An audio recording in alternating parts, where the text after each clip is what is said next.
how massive this draft is. We were here 5.5 hours early. We got here at about 1 o'clock, and we are talking, it is packed already. It is from Union Station past the World War I Monument Museum all the way back with activations from kicking footballs, running 40s, seeing everything. I mean, it is incredible, absolutely incredible at how much is going on right now in Kansas City.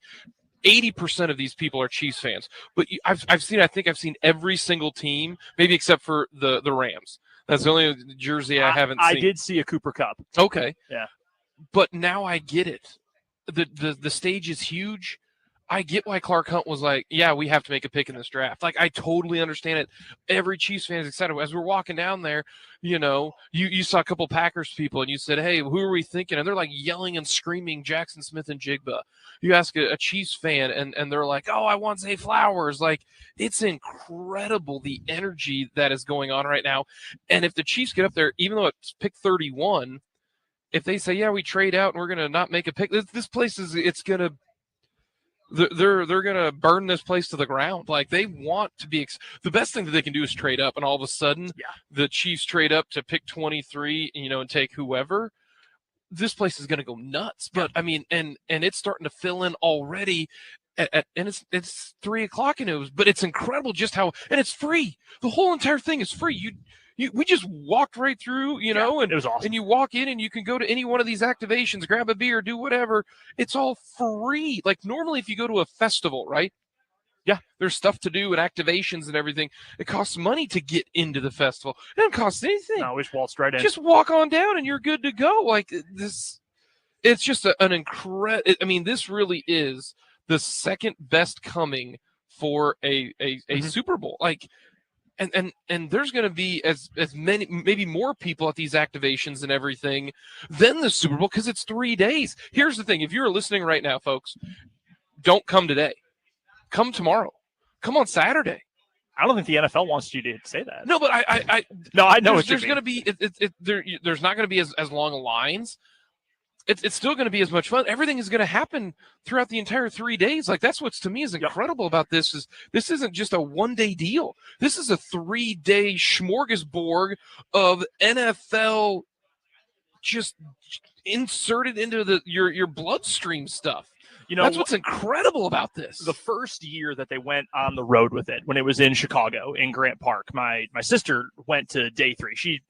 She likes the NFL, but she's not, diehard, I'm going to paint my face and go to the draft kind of fan. But it was there. She went downtown, went to Grant Park, went to see what day 3 of the draft was like. She said it was awesome. Said there are, people from NFL Network or ESPN or ABC just walking around talking to fans. You get to just sort of do all the activations, you get to do all the things, try kicking a football, get autographs from various people around the NFL, whatever. Fewer lines. Mm-hmm. It's very free form because there's less attention on every single pick means life or death for my team. It's a much more relaxed atmosphere. So if you're able to come out, make this part of your weekend, looks like an absolutely incredible environment. I know a bunch of people who are coming out to celebrate the draft, to be a part of it, whether they're Chiefs fans or someone else. So looking forward to seeing hundreds of thousands of people here in Kansas City for the draft today. If you're coming to the draft, by the way, let us know. Again, text line's open, 785-272-9429, or you can let us know in the comment section on YouTube. We got that audio situation fixed on YouTube, by the way. So if you're checking out the stream on our YouTube channel, you were able to do so. And now you can hear both Jake and I as well. Now, to the point we actually wanted to get to about the Chiefs and the draft and the fact that they're picking 31st coming up tonight. You asked me a question earlier today, and I wanted to lead off with this. There's always the run, right? Yep. That always gets talked about. And as soon as one starts on all the TV stations, or if you listen on the radio to one of those national broadcasts, you hear, and there's the run on receivers. There's the run on cornerbacks. We knew the run was coming on tackles. Every single year, it's always played out the same way. So we know there is going to be at least one of those, probably going to be a couple of those for specific positions, given the lack of depth at some spots this year. Which of those runs helps the Chiefs the most? I almost lean toward the Chiefs have 3 clear options. Like, can't go wrong taking a starting offensive tackle, getting Anton Harrison or DeJuan Jones or someone at 31. Can't go wrong there. If you end up with, even Felix Anudike-Uzomah, Will McDonald, someone like that, hey, you need an edge rusher. They can rotate in right away. Boom, you're fine there. Wide receiver, I assume either Flowers or Johnston is going to be there. And if not, well, there might be someone of a similar caliber, a Josh Downs or a Jalen Hyatt who's there around 31. I don't think the Chiefs can really go wrong with any of those needs. But by the same token, I'm assuming at Arrowhead, at One Chiefs Drive, or Arrowhead Place, wherever the address is, Brett Veach is thinking, God, I would love for somebody to slide to us. I would love for, we have to make sure we get Zay Flowers at all costs, whatever it might end up being. Which of those do you think the Chiefs are banking on the most? I think as long as one of the three positions, there isn't a run on all three of them. And that's the beautiful thing about the Chiefs. There's going to be 4 quarterbacks taken before pick 31 and maybe even 5. 4. We know that as long as there's not a huge run of O-linemen early, like the timing is you don't want it to happen early. You don't want the O-lineman run to happen at pick number 3 because there's talk that Paris Johnson might go pick number 3. You don't want that. You want the D linemen to go first, the big name guys, and then you want the Luca Van Nesses to go in the middle. You don't want the O-line run to start early. You don't want the wide receiver run to start early. Like the worst case scenario if they want to get somebody like Flowers is if Jackson Smith-Njigba goes to the Packers, right? And then the very next pick, the Patriots take Jordan Addison. And then the very next pick, the so-and-so takes Quentin Johnston. That's the worst thing that you want is to have that run happen that early. You don't want that to happen that early. You don't want, the ends to go early in that situation. So that's the hope is you have at least one of those 3. That run doesn't happen so early because then eventually it'll trickle down and then someone's going to, your guy that's going to be grabbed at 31. I think the Chiefs could, I'll be happy if they take one of 5 or 6 guys. Honestly, I really will.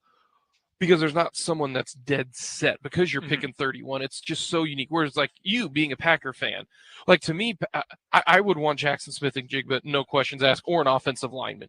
You don't want the O lineman to start early. You don't want Paris Johnson to go 1, and then you got Skoronski to go like number 5, and then oh man, there goes Broderick Jones, or there goes like that's what you don't want if you're going offensive lineman wise. The funny thing is, and this it's just sort of how the draft works. I understand that, but the Packers and Chiefs have the same needs. Like Packers need an edge badly. Packers need a receiver badly. They need the future at their offensive tackle spots, whether it's left tackle, right tackle, whatever. They need that badly. The difference is the Chiefs can get by with a second tier player. The Packers, it's more so we need a Smith-Njigba or whoever it might be. The best run for the Chiefs would be corners. You've got Witherspoon's going, we know Gonzalez is going, but to make sure like the branches go and the Banks go and all that. I assume Joey Porter Jr. will go. As long as those guys don't go picks number 7, 8, 9, and 10, if they're all there at picks like 21, 22, 23, well then I think the Chiefs are sitting great at this point in time. I really, really do.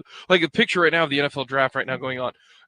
It is just filled. It looks like a lawn concert. Yeah. Like people got their blankets down, just sitting there, like they're at Sandstone. Yeah, like they're at Sandstone. Yeah, like they're getting ready to watch. When I remember I was watching Snoop Dogg and 311. We were sitting out there, just hanging out, looking around. That's what's going on right now. It is incredible. If you are on the fence about going, you should go. It's kind of like my theory on if you're ever on the fence about showering, just take a shower. Like if you ever say to yourself, are those quite the same? Yes, they're exactly the same. If you ever are on the fence about showering, huh? You don't have to find parking to take a shower. I don't know what that means. Like here, you have to find parking. No. If you're at your home and you're like going to do something, you're like, should I jump in the shower? Always jump in the shower. No, I understand the point. If you're ever on the fence about showering, just shower. I'm just giving you a hard time. Yeah. No, I mean, well, like if you're on the fence, awesome. like tomorrow, right? Call in. Don't go to work. Say you're sick.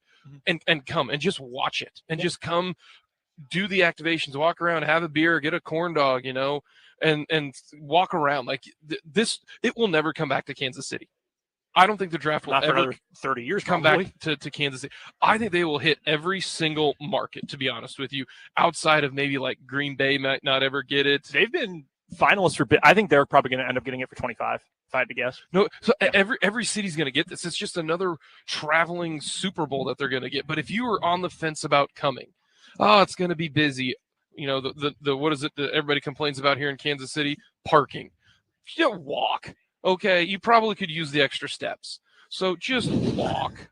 All right, and that's including me. You know what? I could use the extra steps. We got a workout in today. Yeah, we did. That's for sure. And that's why just come tomorrow and you won't regret it. I wanted to revisit. I know you gave us your mock draft yesterday on Mic'd Up with Fulton.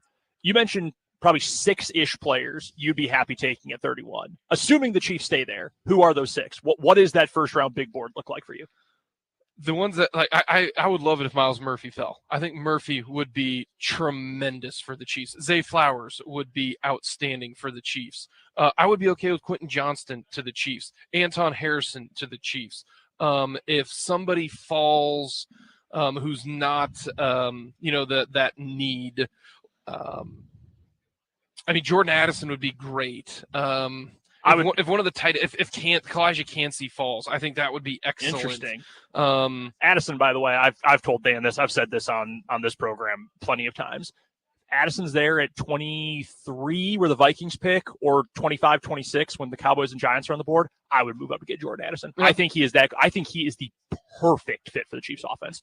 Nobody, even Smith and Jigba, does not separate as well as Addison does from defensive backs. I would move up to get Addison if he was there. So yes, he would also be on my short list. Yeah, there's a lot of them that you could, if somebody does end up falling, like a Lucas Van Ness. Basically the only person that I'm not going to be okay with if they take would be a DB. That's the only one. If they take Branch, or if they take Forbes or Banks, or somebody falls to that level, I wouldn't be a huge fan of that. Yeah. Adebore, if they take him, it's an edge. I get it. They obviously see something in him that I don't. Mm-hmm. Will McDonald's a little too small for me, the way that they play.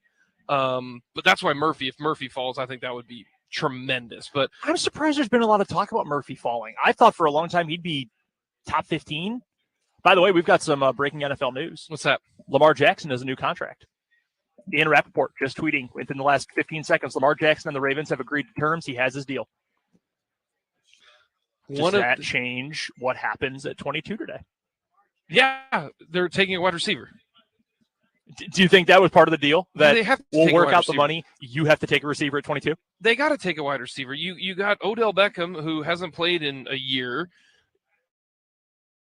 I would think you would take a wide receiver at that spot. I wonder if that's then the spot. Yeah, Todd Monken, that's who they hired. I knew they had hired a big name to be their new coordinator. I wonder if that's the spot for Addison. Or a wide receiver. Yeah. I would think that they don't need a defensive back. They don't need safeties. You could maybe go offensive line at that point in time. If you spend money on a quarterback, the number one goal then to me first is you have to protect them. Mm-hmm. Like, to me, the Eagles at pick number 10, you take the best offensive tackle available. You take the best offensive tackle available to protect a guy that you just invested $250 million in. That's what the Chiefs are doing. If you think he's the guy, then he should elevate everybody else. That's what I would do if I were the Eagles. Mm-hmm. They're set for wide receivers for the next 4 years, so they don't have to worry about that. But I would either give him a wide receiver, or you don't need a tight end. You got Mark Andrews. You don't need a running back because, well, he's not happy there. But you've got running backs there. You got Dobbins. You got Edwards. I would Justice think, Hill. I would think you would take an O lineman or a wide receiver. That's interesting. So. Well, then the other side of it is maybe they already knew this was going to get done for a few days and their draft plan hasn't changed. But if this is something that came together quickly, maybe this does change things. Maybe they want a receiver there. Maybe they have to make some adjustments on the offensive line. It is a new scheme because it's not that Greg Roman heavy run scheme anymore. I wonder what the numbers are. That's a very interesting spot. Yeah, I'm very curious. I'm sure we'll find out sometime probably before we're off the air today. We've got a comment in from Mark here in the YouTube comments. Appreciate all you guys in the comment section, everyone texting in as well, watching online, listening on the Sports Voice of Kansas too. Mark says he thinks the Chiefs are going to go wide receiver. If they do, I can see it fully on board with that. And to me, the reasoning why is really simple. I don't know if Kadarius Toney can stay healthy. Well, the other thing too is not just that, need a receiver for now, because what is Kadarius Toney going to be in 2023? Because that's all he's under contract for is this coming season. You need long-term options at receiver. Do you know who the only long-term option at receiver is? Well, no, they got Tony for one more year after this. No, wasn't it just is it one more year after that? And then they could pick up his 5th-year option because this was his I second suppose year. you're right. I suppose so this will be year 3, 4, and then they'll have a 5th-year option. So they technically have 3 wide receiver, 4. Because, I was 1 year short. Yeah. So they have him through 24 plus that 5th-year option. So you got 25. Tony at 23 and 24 and further. And Sky. You still have Sky. You got MVS next year. And they did sign Justin Watson to a 2-year contract. They did. But those are. Well, I was going to say, I don't think that. From them. Like Watson, I wouldn't be surprised if they kept him around on that deal. I mean, they gave him 2 years for a reason. But I would think he's not the kind of piece that makes you say, we don't need to take a guy. He's a nice player, but he's not. To me, it's all about the pass rush. I think the offense will be fine because I think you can find somebody who is good at pick 63, or I would move up. That's where I would move up. I would take, like, if Murphy falls to like pick 25, I would move up to get Murphy, and then with pick number 63, I would sign, or I would trade up, and I would get my guy Marvin Mims. And then I'd take whoever at Ola. But I am on team Lucas Niang is going to be my right tackle this year. We're going to ask Jordan about that coming up bottom of the hour because I know you and I differ on that. Yes, yeah. But that's you have to have a plan. We always talk about it's process. My process would be I think Lucas Niang is going to be able to get it done. And then next year is when I draft my offensive tackle. Okay. I think you can look at, this is a very unique situation in really all of NFL history, in that the Chiefs can use their last 2 Super Bowl appearances in the last 4 years to really kind of inform them about how they need to win going forward. The loss in 55, we all know the story at this point. Brett Veach said, I am never again letting Patrick Mahomes be in that kind of danger. We will never be in that spot ever again. And guess what? They haven't been, and it's worked, and they've been phenomenal on the offensive line. Then this year, same thing. You need your offensive line. You need pressure. Chiefs had 1 sack or 0 sacks against Jalen Hurts in the Super Bowl. He was under pressure constantly, especially in that second half when they played their best football. You win in the trenches. I know it is cliche. I know it's very old man football, but it's true. You need to win that way. And that's why I would lean edge first, wide receiver second round, O lineman third round. If those are the 3 biggest needs that you want to hit. And we'll get to this a little bit later when we get to my mock draft. I do think it makes some sense to take offensive tackle first, just because you need an edge, you need a receiver. I understand that. But I think the depth is so shallow for the tackle group this year. Like after Anton Harrison, I think it falls off a cliff. And even Harrison, I think, is a step below the Darnell Wrights of the world and the guys up there. So we'll talk more about that. We're going to get to my mock draft a little bit later on in the show. Coming up after this break, we're going to play some either or over under. Plus, Jordan Foote from Sports Illustrated is going to join us at the bottom of the hour. Don't forget to send in your texts, 785-272-9429, or check us out on YouTube. Our channel is called Sports on 580 WIBW. We are live from Radio Row in Kansas City, and we've got more 580 Sports Talk coming up after this on 580 WIBW.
Brendan and Jake here with you on 580 Sports Talk. Happy draft day. Hope you got to watch the Kevin Costner movie yesterday or today to get ready for it. A little mix and match for the Sports on 580 crew, as Dan and Fulton were together for Mic'd Up today. Jake and myself, a little old school style on 580 Sports Talk this afternoon.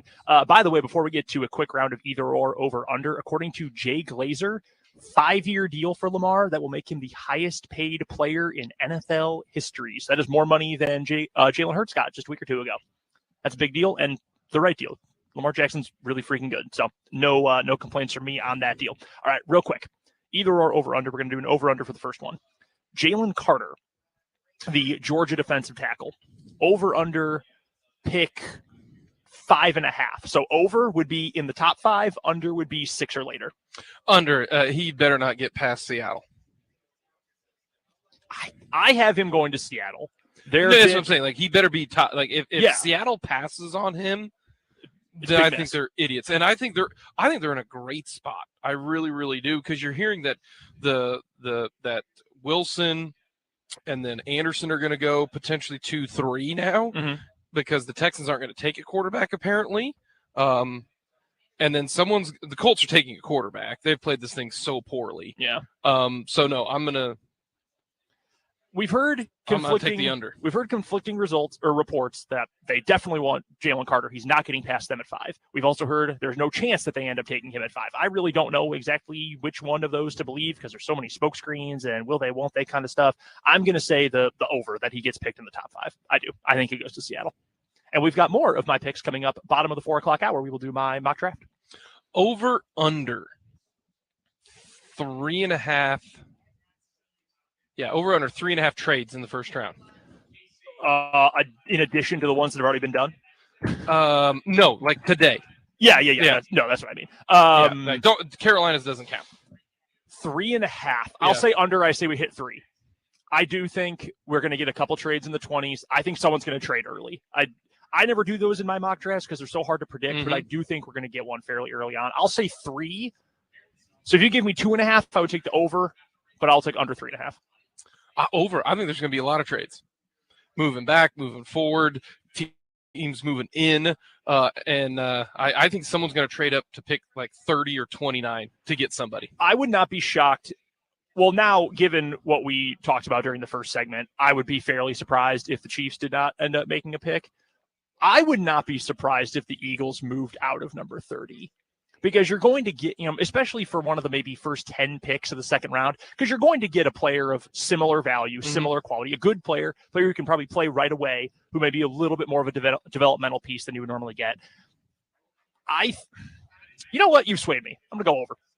I think one of those last 2 or 3 picks is going to trade out. It would not surprise me if it's the Saints at 29, to be honest with you, because like right now, if you off the top of your head were like, who are the blue chip players for the Saints? Who are they? Chris Olave. Cam Jordan's 48 years old. Lattimore, he's old. I'd put Lattimore there. I think he's still a certifiable starting corner. I think that's fine. But Taysom Hill. Shut up. Get out of here. Oh, you said blue chip. Blue chip, yeah. Okay. Not another word that starts sounds very similar. I think over. I think we're going to see some trade outs at the end of the first round, because there's not a whole lot of depth at the very top this year. That does it for either or over under. We're going to take a quick break here on 580 Sports Talk, but when we come back on the other side of the timeout, we're going to talk to Jordan Foote, our good friend from Sports Illustrated and Arrowhead Report. Ask him about his favorite prospects, his overall thoughts on this class. Honestly, is he like Matt Verderame, who we talked to earlier this week, who said, there's not a whole lot of depth at the very top? We'll get Jordan's take on that, who he thinks the Chiefs should go with, some day 2 targets as well. He'll join us coming up next on 580 WIBW.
always, on this special mix and match edition of 580 Sports Talk here on the Sports Voice of Kansas. Brendan Dzwierzynski and Jake Lebahn here with you from Kansas City and day one and all weekend of the NFL draft. And to talk all about this draft and the Chiefs class, or incoming class in particular, we welcome in Jordan Foote, the deputy editor of Arrowhead Report at Sports Illustrated. You can find all of his work there covering the Kansas City Chiefs, and you can also find him on Twitter at Footnoted. That's F-O-O-T-E noted. Jordan, of course, the also #1 Heat fan on Chiefs Twitter. Jordan, what's going on, my man? How excited are you for this weekend here in Kansas City?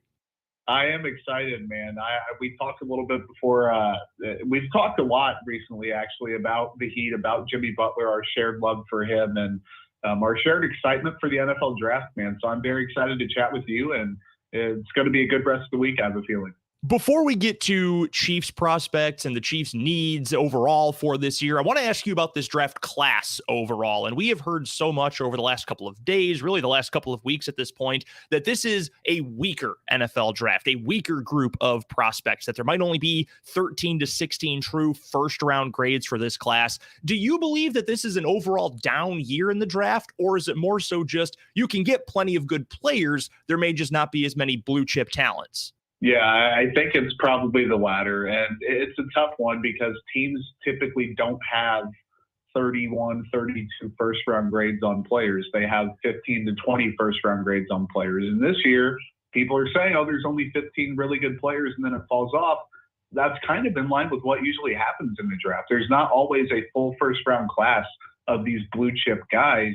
I think the term blue chip is subjective. People were throwing that around with Trent McDuffie last year. Do I think Trent McDuffie is ever going to be a top 5 cornerback? Probably not. But because he was good at a premium position, the Chiefs fans are calling him a blue chip. And I think you can get players like that all throughout this draft in that first round, that first 50 picks. So once you get past, obviously, the run on quarterbacks, the run on the couple cornerbacks that are out there, the top edges and the top tackles, I think there's still really good players out there. So could it be a bit of a down draft class at the top? I think that's fair to say, but is there still depth? Are there still quality options throughout that top 50? I think that's also accurate to say at the same time. Where do you think those pockets of depth show up in this draft? If it's not at the very top, and I think we're all in agreement there that there aren't a ton of guys that feel like true can't miss prospects in this draft, where do you think that depth really lines up? I feel like it's throughout really all of day 2, but especially round 2 into the early part of the 3rd round. Although maybe it's later. Maybe it's not until we get to day 3, when I'm sure Brett Veach would love it, since that's really been his wheelhouse since taking over the Chiefs drafts as the general manager back in 2018. Where would you say that depth really shines in this class? Yeah, I think it's also position dependent. Like if you look at wide receiver, there's that top 4 or 5 of JSN, Addison, Flowers, Johnston, and then take your pick, probably Jalen Hyatt in this year's draft. Day 2, you've got the Cedric Tillmans of the world. You've got Marvin Mims. You've got Rashee Rice. I think that Hyatt potentially could be one of those guys. Josh Downs is going to be there. Jonathan Mingo is going to be there. So day 2, again, really strong. You drop off after the top 4 tackles. Maybe Anton Harrison slides into early day 2. DeJuan Jones is going to be there. Jalen Duncan, maybe even Blake Freeland as a developmental guy. And then I think edge is the 3rd position group that has that. And I wouldn't have a first-round grade on Will McDonald. I wouldn't have a first-round grade on Tommy Adewale from Northwestern. The same for Keon White, Felix Anudike-Uzama from K-State, Foskey, Hall, Harrison. There's just so much depth in specific positions in this year's class. The ones I just brought up, those are premium. And the Chiefs have needs at those positions both now and later. So I think for a team like them, it's a good year to need these things. You're not going to get a premier top tier target necessarily at 31. And that's kind of consistent every year. So can they wait until day 2 to patch up some holes now and later? I think they can. And some positions have less depth than others. I think the interior of the defensive line can be lumped in with this group. Then you get to running back, cornerback, safety, quarterback, I guess, if the Chiefs wanted to somehow take one on day 3. That 50 to probably 75 range, I think, is filled with some really, really good players.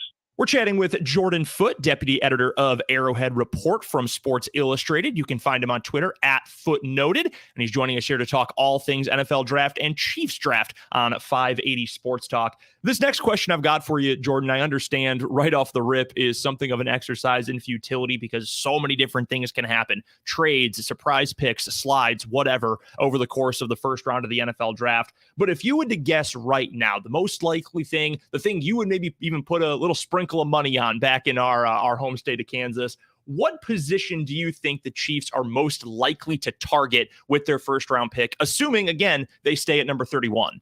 I think it is offensive tackle. And that's a tough one because I don't believe that Skoronski, Johnson, Jones, Wright are going to be there within realistic trade-up distance if the Chiefs even wanted to do that. The player I keep coming back to, though, that I have for the past few weeks, I have two picks I've been consistent with for 31. One of them is Anton Harrison from Oklahoma. I just think he has the requisite length to be a Chief. He has the size. He has the mobility that's better than Orlando Brown. He needs a little bit of work, I think, before he's ready to be a franchise left tackle, but he could plug in and I think beat out Lucas Niang this year for the starting right tackle gig. I think that highly of him. I also think that his stock, I don't want to say has fallen. It's flattened out a bit over the past few weeks. So if you would have asked me on March 27th, hey, is Anton Harrison going to be there at 31? I'd say there's probably no shot. Now I'd say there's almost a fair shot that he's there. There have been mocks projecting him not even in round one. So I like him a lot. Secondly, I think it is fairly close between the next two groups. I think interior defensive line is one of them, but I think wide receiver is legitimate. I don't believe that it's just smoke that the Chiefs have shown so much interest in Zay Flowers or Quentin Johnston or any of these guys. I fully believe the Chiefs do have some level of interest in taking a wideout in this round. And I believe if they were to trade up for one of those positions, I believe wideout is the most likely because once you get to 21, 22, 23, you don't have to give up as much. And if an Addison or a Flowers or a Johnson, you have a big three of options you can go with. I think if one of them is there, the Chiefs might want to trade up. So I'm going to go Harrison as the primary pick, but I'll go, let's say, Quentin Johnston as that secondary pick.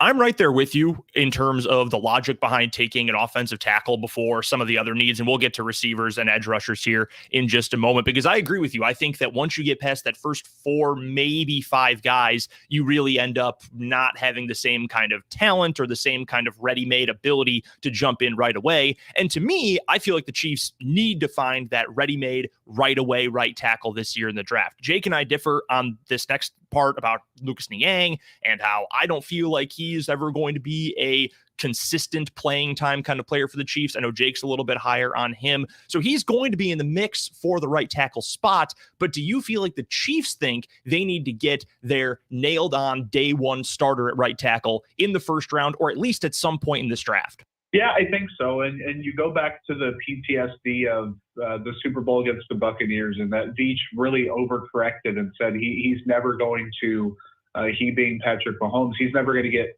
hurt again because of the offensive line. Like, that's just not going to happen. And I think the Chiefs really do. It's not lip service that they like Lucas Niang. I really believe that they do like him. But I think at the same time, they also know you can't count on that guy to play 17 regular season games plus, ideally, if you're the Chiefs, 3 playoff games, maybe even 4, depending on the draw. I don't think he can hold up for that. He hasn't shown that he can do it. And when people show you who they are, you believe them. And he has shown that he is an adequate-ish left tackle, just kind of right tackle, just a fine player that hasn't shown a ton of ceiling, also hasn't been able to stay healthy. So the Chiefs do know they need a long-term solution at right tackle. And if you use that first-round pick on a tackle, you're getting the 5th-year option and you're getting that 6th year of relatively cost-controlled franchise tag money. You're getting a guy that you can keep from age 21 to 27 or 22 to 28. You're getting the prime years of this player before he gets too expensive. The Chiefs can do that with Anton Harrison, and I hate to keep harping back on him, but he is below the top tier, but also above the next tier, where I think it's just a match made in heaven for him. It does make a ton of sense. I think Niang is an okay player. But when you have an okay player, not great depth, and the okay player is injury prone, you're kind of in a precarious position. And yeah, the Chiefs could maybe slide Kennard out there and try it, or Prince Tega Winogo could work there, something like that. But I don't think they want to be in that pickle during the season. So I think tackle on the offensive side is still that number one priority for them. Just a couple more questions for Jordan Foote, our guest from Sports Illustrated and their Chiefs Vertical Arrowhead Report. You can find him on Twitter at FootNoted, and he joins Jake and I here on this Mix Match Draft Special Edition of 580 Sports Talk. Let's get to those wide receivers. You've already mentioned the two names of the guys who everybody is tying to the Chiefs, and for understandable reasons. They both worked out in Texas with Patrick Mahomes. Zay Flowers from Boston College, Quentin Johnston from TCU. I think around here, more people probably familiar with Johnston because he played at TCU in the Big 12. He played in Lawrence against KU. He played against K-State twice this year. Like his game a lot, but there's a lot of reasons to like Flowers as well. Who would you take in that spot? If you had your pick of the two of them, who would you lean toward for the Chiefs here this year? Oh, that's tough. And I kind of knew where you were going with that, and I tried to prep an answer, man. I was at the KU game. It was my first KU football game I ever attended this past season, when he had like 200 and whatever yards, 14 catches, and a touchdown. And I was like, this guy is absolutely insane. Granted, the KU defense, nothing to write home about specifically in the Big 12, let alone nationally. Still, though, he has a profile that has size, athleticism, the ability to do the gimmicky type screen stuff and get him in motion that the Chiefs need out of a wide receiver in that offense. He can play on the outside. He does play smaller than he is, Johnston, but I still think he has a ceiling that not many guys in this class have. He can be arguably the best receiver from this class if everything breaks right. Zay Flowers, he's kind of an outlier for a first-round pick. He's like 5'9", 182. He's a small, like Antonio Brown type, except even a bit tinier than that. He's a good athlete. He's dynamic with the ball in his hands, but is he a slot-only guy? Is he going to be confined to being schemed open a little bit where he can't avoid press all that often? I think Travis Kelce being there would help him. I believe in the ceiling of both players, but I think Johnston's is higher. I like the size with Johnston. I like Flowers better as a prospect, and I think that he's a bit more dynamic right now, and Johnston needs a little bit more work. But if I was Brett Veach and I had not my job on the line, but a succession of bad picks would question that could start that trend if one of those guys is a bust as a prospect. So I think for the Chiefs' purposes, I would go Johnston.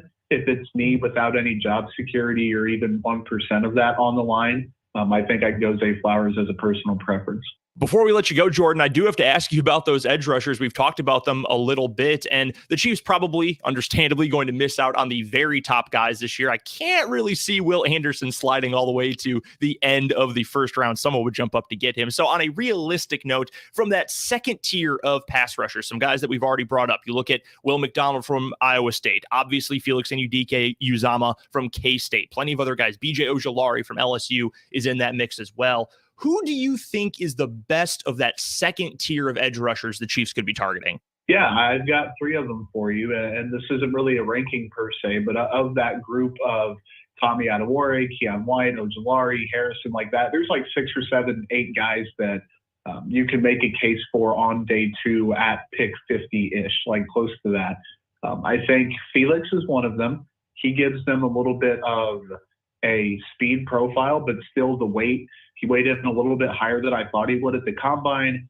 He kind of circumvented the process and then tested late, and I think dropped down a little bit, which kudos to him. But I think he can play sufficient run defense on early downs. He can be a starting level player later on in his rookie season. I think he does need a little bit of work, but I also think K-State didn't use him in the best of ways at times. So I do like him. This is going to be an ironic one because I'm sure my tweets don't reflect it, especially the early process tweets. Isaiah Foskey from Notre Dame. He reminds me the raw profile of a George Karlaftis. And if you can get 90% of George Karlaftis at the end of round 2 or mid round 2 instead of doing it at the end of the first round, I think Chiefs fans would take that. He doesn't really have the upside of an edge one. He's pretty stiff. He's more of a power guy, but he intrigues me. And then Derek Hall from Auburn. He's been mocked early in the process to the Chiefs at 31, and then I think the market kind of corrected, and now he's more of a second-round projection. He's an impressive player. He plays really hard. His motor never stops running. It runs hot 24/7. He can play good run defense. He's kind of like Felix in that he's a little bit smaller than what Spagnuolo prefers, but he's closer to the low end of that profile. I think he would give high effort. He needs to develop a little bit in his pass rush plan, get a little bit better there. But if I had to pick, if I'm the Chiefs in that second tier, like you mentioned, the hits, it's Felix, Foskey, and Derek Hall in that group, I think. Phenomenal stuff, as always, covering the Kansas City Chiefs from Jordan Foote of Sports Illustrated and Arrowhead Report, their Chiefs Vertical. Head over there to find all of Jordan's great work covering the Super Bowl champions. You can also follow him on Twitter. Absolutely recommend you do if you're a Chiefs fan. His handle is @footnoted, Foote noted. Jordan, we appreciate the time, man. I know it is a very busy day leading into the first round of the NFL draft, but thank you for the time. Enjoy the draft tonight and all weekend, and we will talk to you soon. Yep, right back at you, buddy. Thanks a lot. That is Jordan Foote from Sports Illustrated and Arrowhead Report joining us here on 580 Sports Talk on this eve of not even the eve, it's the afternoon of the NFL draft. Great stuff as always. I'm genuinely fascinated after an offseason for the Chiefs that has been not boring. I mean, there's been news, there's been excitement. It's the wake of winning a Super Bowl. Obviously, you're feeling pretty hyped after that. But in an offseason that's been kind of, no huge signings, wide receiver class wasn't all that great, no huge spending to go get anybody. This is the first night for the Chiefs where we have some real pent-up intrigue, real pent-up interest. Fascinated to see what they're going to go with. Again, go follow Jordan on Twitter if you don't already. His handle is @footnoted on Twitter. And that is going to do it for this first hour of 580 Sports Talk, but we are just getting started on the show today. Got a great question from Mark during our chat with Jordan about conferences, who's going to get the most picks. We might talk about that a little bit later on in the show. That's a very interesting question. So we will get to that. Also coming up a little bit later on, we've got our monthly championship for What Is Wrong With You. I've got my mock draft for you at the bottom of the hour as well. It's all coming up in the 4 o'clock hour of the show. Don't forget to send your texts to 785-272-9429. And you can also hit us up on the YouTube comments. Sports on 580 WIBW is the name of our channel. Let's get to a break for the news. We're back with the 4 o'clock hour after this on 580 WIBW.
Hey now, it is time for the 4 o'clock hour of this draft day edition of 580 Sports Talk. A little mix and match 580 Sports Talk for you today. Brendan Dzwierzynski and Jake Lebahn here with you. Dan Lucero was on with Fulton Castor earlier today for Mic'd Up. We are, to be blunt, we're not exactly sure what the rotation's going to look like tomorrow.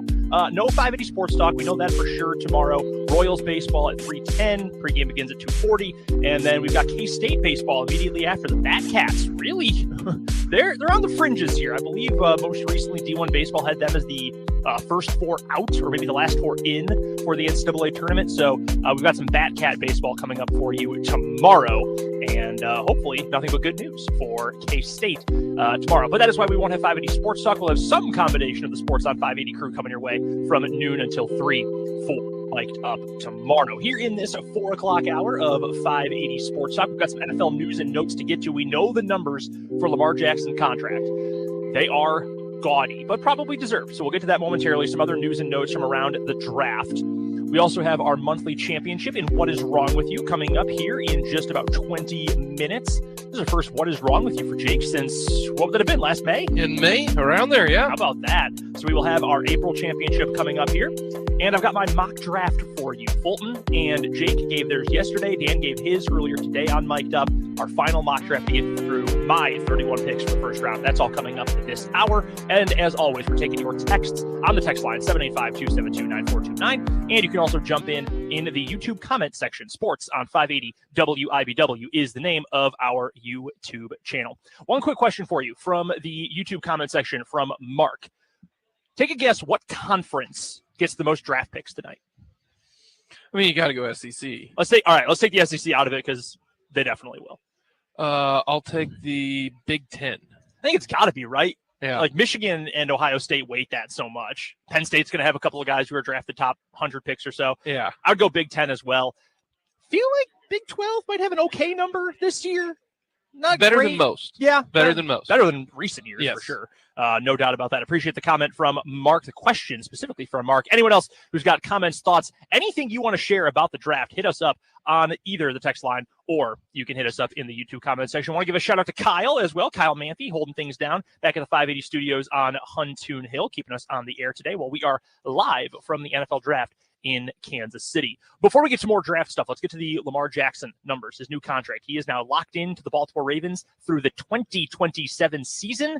How about $260 million and reportedly $185 million guaranteed. So he comes in just a couple million, a couple would be two, a few $1 million more, both total value and guaranteed money than Jalen Hurts.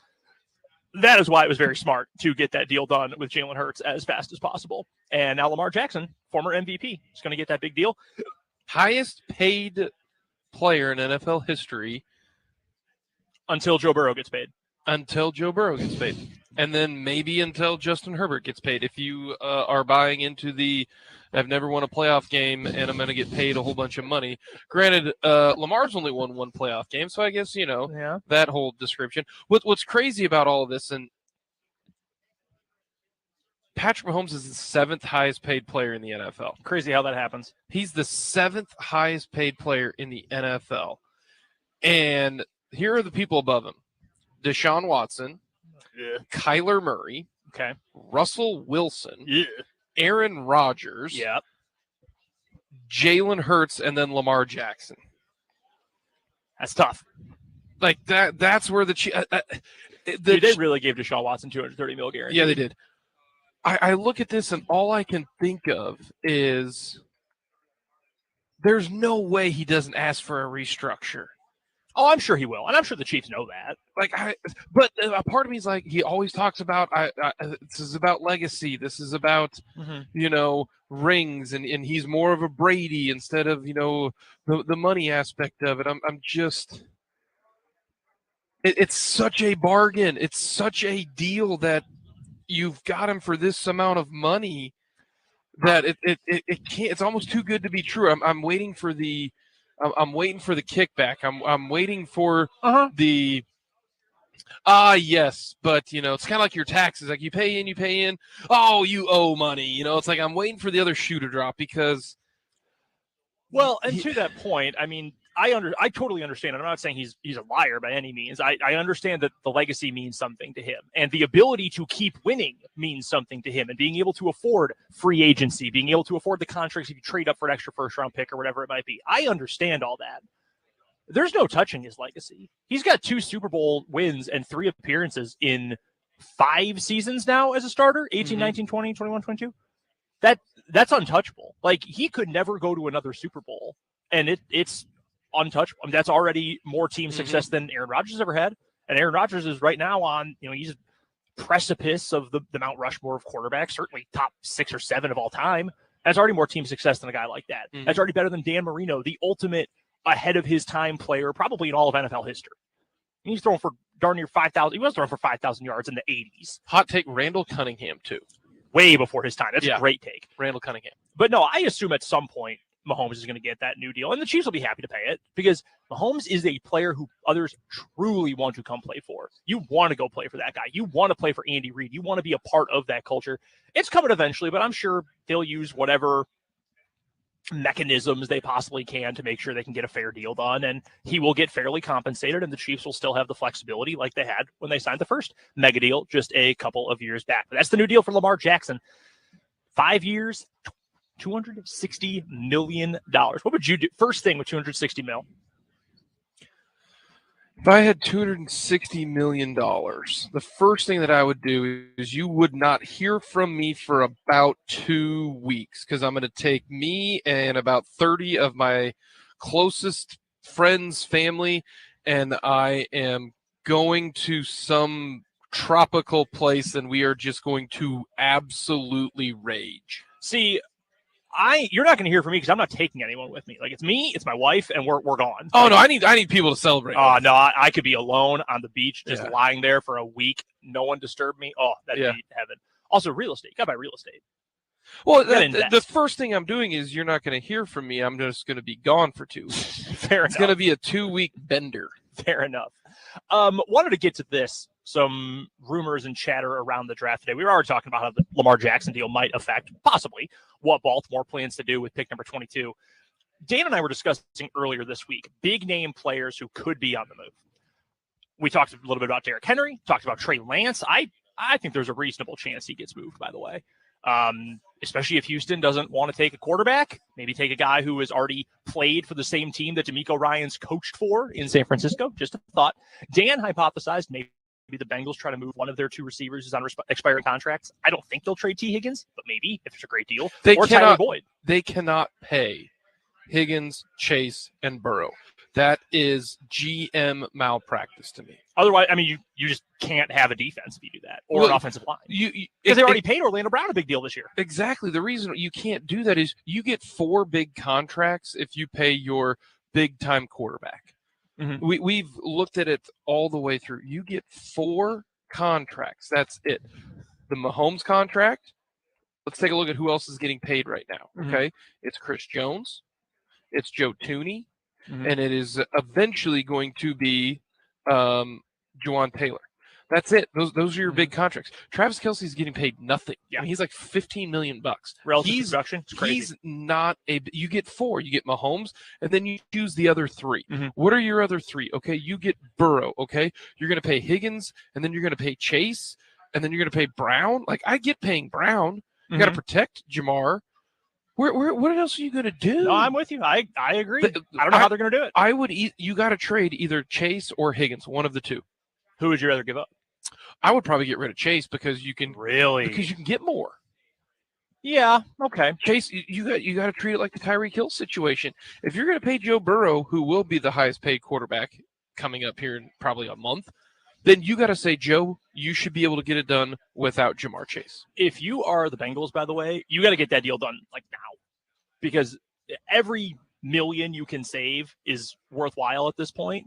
Because, okay, right now, if you can go sign a deal for $265 total, if you wait till after the Chargers, then it's $270 total, because Herbert is going to want one up on Lamar. So, interesting situation, obviously, there.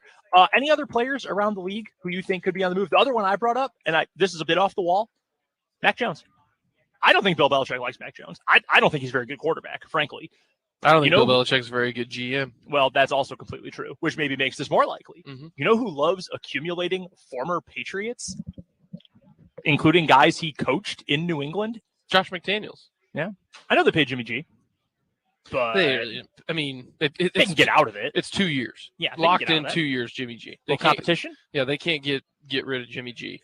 Mac Jones at number 14 for number 7? I think DeAndre Hopkins is going to get moved. That was the one I was leading this to, that we know the Cardinals are trying to move him. We know plenty of teams want him. The Bills have been brought up a bunch. The Chiefs have been brought up a bunch. Whether that's accurate or not, who's to say? Who ends up with him? And does he go tonight? Does that impact the first round of the draft? Or maybe, honestly, even the better question than that is if you're the Bills, you're at pick number 27. You've got some needs, but nothing that's major. Like, you don't have any. If you give up a first rounder for DeAndre, I don't think it'll happen today. I was going to say, not all first rounders are created equal, right? Like Green Bay need a receiver. You've got pick 13. You're not giving up pick 13. That's way too much for DeAndre Hopkins. Is pick 27? I mean, that's effectively, in terms of player grades, that's effectively a second-round pick at that point, especially for this draft in particular. I would not give up pick 27 for DeAndre Hopkins. No way. Not with that money, too. Who's a better player, Hollywood Brown or DeAndre Hopkins? DeAndre Hopkins. Marquise Brown got a top 25 pick last year. Who made that trade? The Cardinals sent that first rounder to Baltimore. Yeah, well, the Cardinals are stupid. Well, yeah, I'm not denying that. They're probably going to be the worst team in the NFL this year. Shocker. Bad team made a bad decision. That's going right now, though. They set the market. No, I would not do that at all. I'd draft whoever if I'm the Bills need cheap talent, too, because Josh Allen's big, giant cap hits are coming up soon. Yeah, he's not exactly cheap. Yeah, all of these big-name quarterbacks who are signing these deals are good right now, but in a year or 2 years, welcome to what the Chiefs are dealing with. Mm-hmm. It changes things. That's why you're drafting. That's why to me the Chiefs trading up eliminates maybe a third-round pick, or depending upon where you do it. Because remember, last year the Chiefs moved up from 30 to 21, and all it cost was a third. Mm-hmm. That's it. Was a third. But if you're another team that has a lot more holes, Chiefs don't have a ton of holes. They can fill those with their picks. But giving up pick number 95, that is a top 100 player. There's a difference between needs and holes, I think. Like, the Chiefs have needs. They need more help on the edge. They need to figure out what's going on at right tackle. They need a long-term option at wide receiver, but they don't have holes. Like, you could probably argue the Bills have a hole, honestly. They can't run the ball unless it's Josh Allen. They just can't do it. I would call that the difference between a hole and having a need in that situation. Speaking of needs, we already talked about the Cardinals a moment ago. They could, there's a lot that could happen with that number 2 overall pick too, and we'll get to more of that with my mock draft coming up later on in about a half an hour. The Cardinals could move out of 3. We've heard that for a few weeks now that they're looking to move out of number 3. What do you do with that pick if you're Arizona? Do you just say, we're going to take it because we want the guy that Kyler Murray wants. He wants Paris Johnson. He wants help on the offensive line. Let's just do it. We want to take him anyway. Why wait? Let's just do it. Get it over with. Do you take Will Anderson because he might be the best overall player in the class? Do you take Jalen Carter and just say, screw it, and we trust that Jonathan Gannon's going to give us a better culture? Because if he had been drafted to the Cliff Kingsbury team, disaster. Just disaster waiting to happen. But maybe Jonathan Gannon's culture is better. We can handle a Jalen Carter. Or do you trade out of that? Because Tennessee might be looking to move up. I don't think the Raiders would, but if they are just crazy about Anthony Richardson, maybe they do. What happens with that number 3 pick? If I'm the Arizona Cardinals, it's either Will Anderson or the best offensive lineman. See, I'm with you. I feel like you need help everywhere. Yeah. That's a team with holes. That's a team with holes all over the place. It all depends on who wants to trade up for Arizona. To me, if you are like the dream scenario would be Tennessee. Okay, you want to go from 11 to 3. That's going to cost you probably a first next year, or at least a couple seconds. See, I think it might cost more than that. Look what San Francisco gave up to go get Lance a few years ago. So if Tennessee, you're still going to get a good old lineman at 11. You could get Broderick Jones. You could get, maybe some combination of Skoronski, Jones, Johnson. They'll be there. or Darnell Wright. Like you can get a good offensive lineman at 11, and then you can pick somewhere else. Mhm. If your goal is offensive lineman, then you try to trade it. If no one does, then I would whatever you feel is the best for your team. I would probably take the offensive lineman. I think I would too. You spent a whole bunch of money on Kyler Murray. You got to somehow protect him. By the way, that is a terrible contract. That man makes more money per year than Patrick Mahomes. Well, yeah, that's not especially good. I still think Kyler's a good quarterback. Now, granted, he's not playing for a whole year because the ACL. I still think he's a good quarterback. I think he was more victimized by Cliff Kingsbury being a clown than vice versa. That could happen. God, he was awful. God, he was absolutely That guy awful. fell forward. He was the Lane Kiffin of the NFL. At least Lane has won something.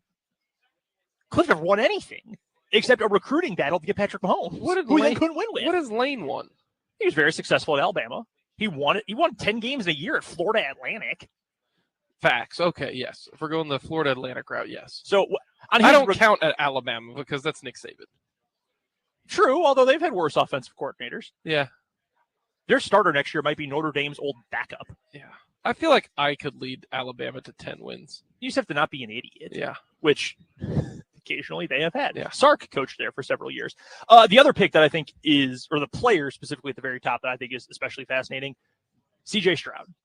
He probably didn't do himself a whole lot of favors this week when he essentially admitted that those leaked test scores of his were not good. That really didn't help him out all that much.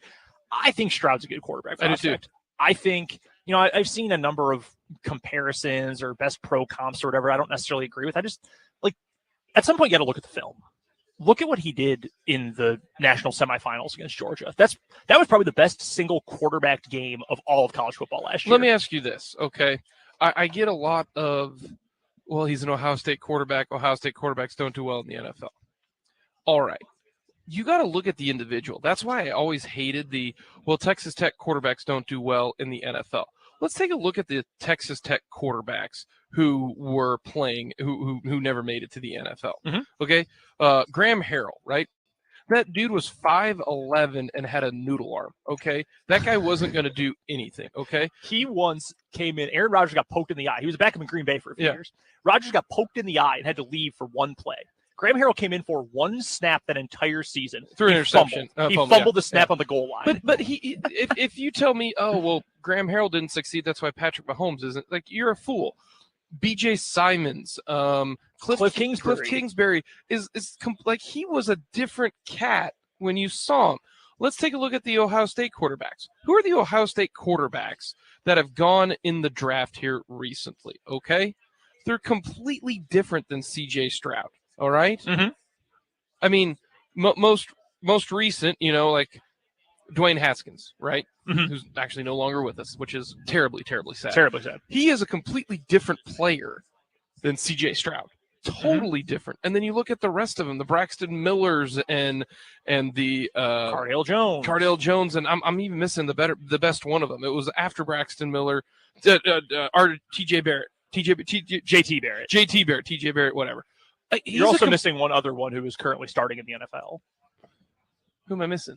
Justin Fields. He's completely different than Justin Fields. They're not even remotely the same. He's a much better Yep. thrower of the football. Yep. So I don't get that. If I saw Joel Klatt say this on one of his platforms, C.J. Stroud should be in conversation with if he should be taken number one. And I agree with him on that one. I think C.J. Stroud – now, Anthony Richardson has the highest ceiling, but can he get there? Right. He's got the highest climb to get to that ceiling. I don't know, but if I'm Houston, I take C.J. Stroud number 2, and I take Jackson Smith and Jigba at number 12 because I think he will be there at number 12. I think so, too. That's what I would do if I was Houston. I think they're taking a defensive player with one of those picks, though. You don't hire – the rumor we have heard this week is that DeMeco Ryans is going to have a lot of say in this, which I get. I totally understand that. It's his program now. I can't imagine that dude is not going to take a defensive player with one of the picks. I saw this today. GM Nick Caserio took Stingley and Green. Are the Texans going to make 4 top 15 picks without taking a quarterback or an offensive player? That's it, and that defense hasn't gotten any better. We are in the era of you've got to score. You have got to score, and you are the second pick right now. Mm-hmm. Whoever gets the number 1 pick next year and the number 2 pick next year, they're not trading it. They are not going to trade it. It is going to be Caleb Williams 1, Drake May 2. They're not trading it. So the whole thought process is, unless you are one of those 2 teams, you're not getting one of those 2 quarterbacks. I said this on on Twitter yesterday. It must have been regarding the Packers. I said, look, I want Jordan Love to be good. I want him to be really good. But the worst thing possible is that he's just okay. Yeah. Because if he's really good, fine.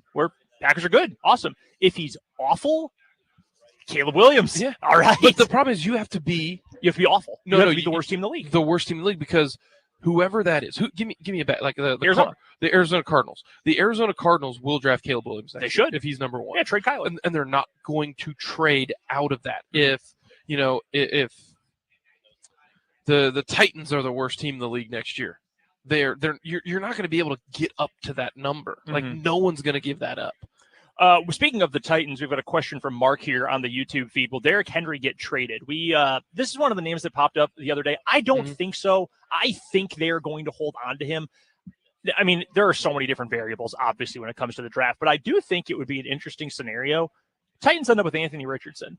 You've got Richardson at quarterback and Derrick Henry as your running back. That's like a college offense running the ball, and he'd be really freaking good at it, too. Terrifying. Yeah, who would want to guard? Who would defend that? You have like Tractor Cito and Tractor Cito Jr. Yeah, and I think Derrick Henry might be Tractor Cito Jr. He's the smaller of the 2 of them.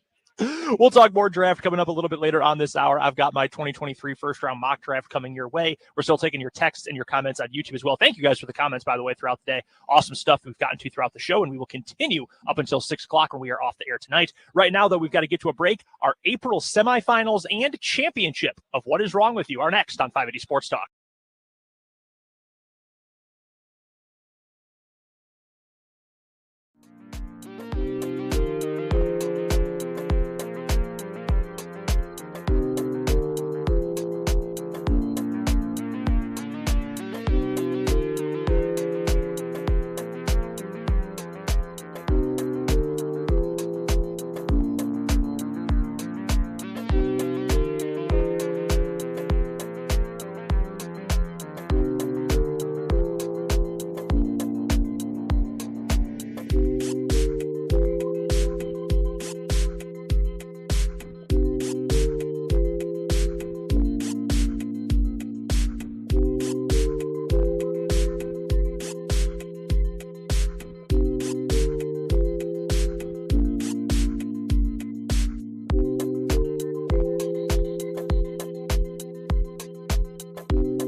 It is that time of the month. It is time to find our monthly champion in What Is Wrong With You. Brendan Dzwierzynski and Jake Lebahn here with you on this mix and matched edition of 580 Sports Talk.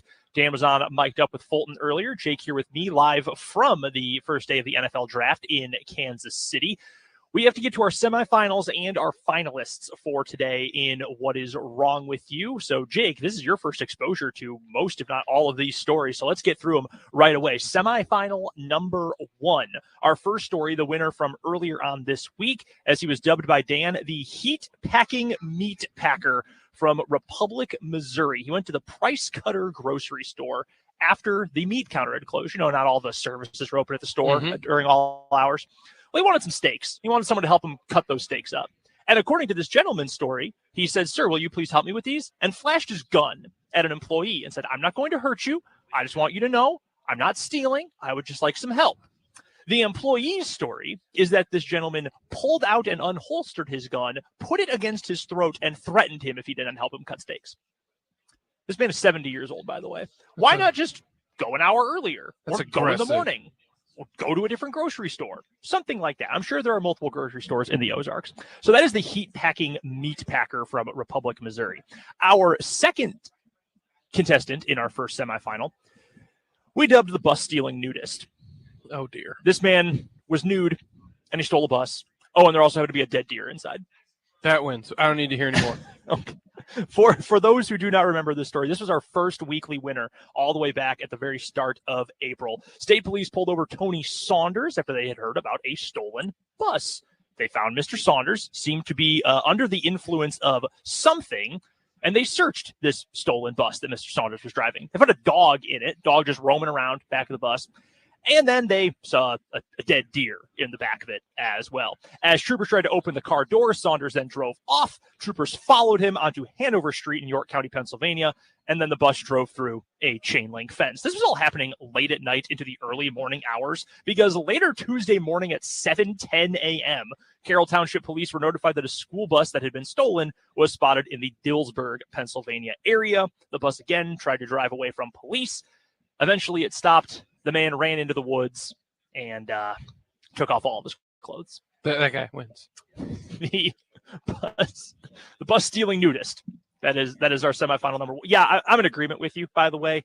I do want to know why this gentleman thought he needed to bring a gun to the grocery store and then thought he needed to pull it out on someone. That kind of happens regularly now. So, well, is that what is wrong with you now? Well, that happens so regularly now. I think just because it's common doesn't mean it's not what is wrong with you. That's true. That is true, but it is more common. Yeah, that was our winner from earlier this week, but our first weekly winner, the bus stealing nudist, advances on in semifinal number 1. Here are our second semifinalists, Jake. I think you're going to get a kick out of both of these. Number 1, we've got the world's biggest toll hater. You like paying the tolls? You got a K-tag in your car, right? Yeah. Yeah, pretty easy. You just put the sticker on, drive through the toll, on you go. Where I grew up, Illinois, the I-Pass, same thing. It's just a little responder. You put it in the window, boom, you just drive right on through the toll. Well, let's meet from Marion County, Florida, a gentleman we never got his first name. We only ever got his last name, but we know Mr. Price. Price is his last name. And he was driving on his motorcycle. Didn't have a plate on the back of it. You know why he didn't have a plate on the back of it? Stole it. He didn't want to pay tolls. He didn't want the license plate scanner on the Florida toll system near Marion County to read his license plate. So he just took it off. Police drove up behind him, and they were like, "Hey, sir, you don't have a license plate on your motorcycle."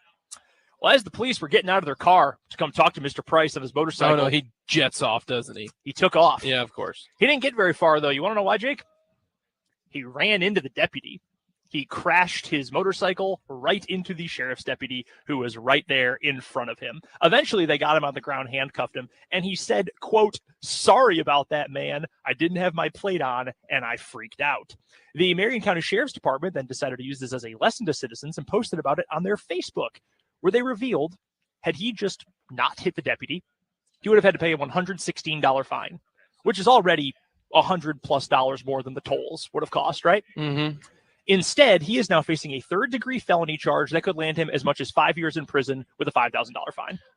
Mandatory suspension of his license. The classic, the cover-up's always worse than the crime. Always worse than the crime. Look at how many people are at the draft. We've got screens here in on Radio Row in Kansas City of how busy it is outside. If you want to come, by the way, get here now. Yeah. Do not wait. Get here now because it is mobbed. Yeah. Absolutely Look mobbed. at that. All right. We got a second semifinalist here to get to. Our second semifinalist of the month, the Rosie Ruiz Redux. I dubbed her. We talked about this. Did you? Yes. The woman who jumped into a car, a car running an ultramarathon. Yes. Miss Zakreshki. Yes. I don't know exactly how to say her name. Okay, so you know this story. Yes. Then. For those who do not remember really dumb. Scottish ultramarathoner Joasia Zakreshki. Yeah. Someone I believe on the YouTube comments called her Alphabet when we had this story. Yeah. She was competing in a 50-mile ultramarathon, and for 2 miles in the middle of it, she hopped into a car and was driven for 2 miles. Got out, still finished third place, claimed the medal, all of that. She uploaded her race data to the app Strava. Have you ever heard of Strava before? Oh yeah, every ultra marathon and marathon now gets tracked. Yeah, and she was tracking it herself. I'm stunned that they didn't catch her since she finished third. Yeah, right. And looked at all of the data to begin with. So you're like, you ran 35 miles per hour for 2 miles. Right. That's impressive. Seems odd. You know? So she uploaded her own data to Strava, and other people said, wait a minute.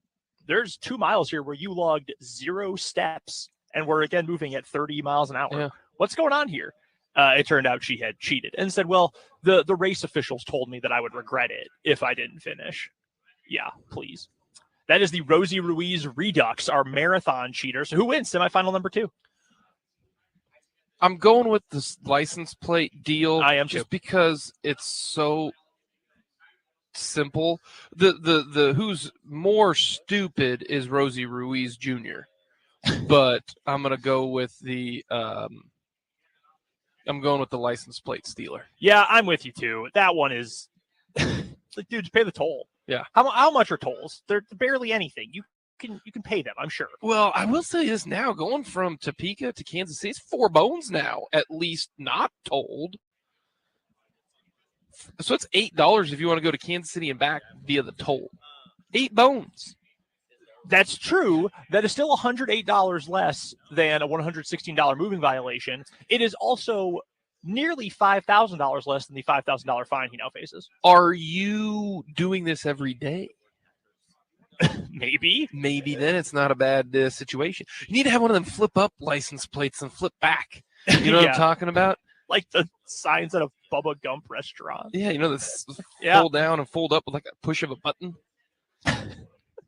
I am not condoning trying to. Yeah, don't do this. No. Don't do this. All right, yeah, I'm with you on that one. I think that one wins for today. All right, so that means our finalists for the month.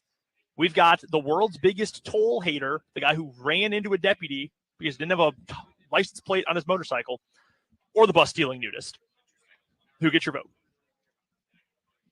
I'm going to go with the toll guy. And here's the reason why. It's so simple. Pay tolls and you avoid everything. Mm-hmm.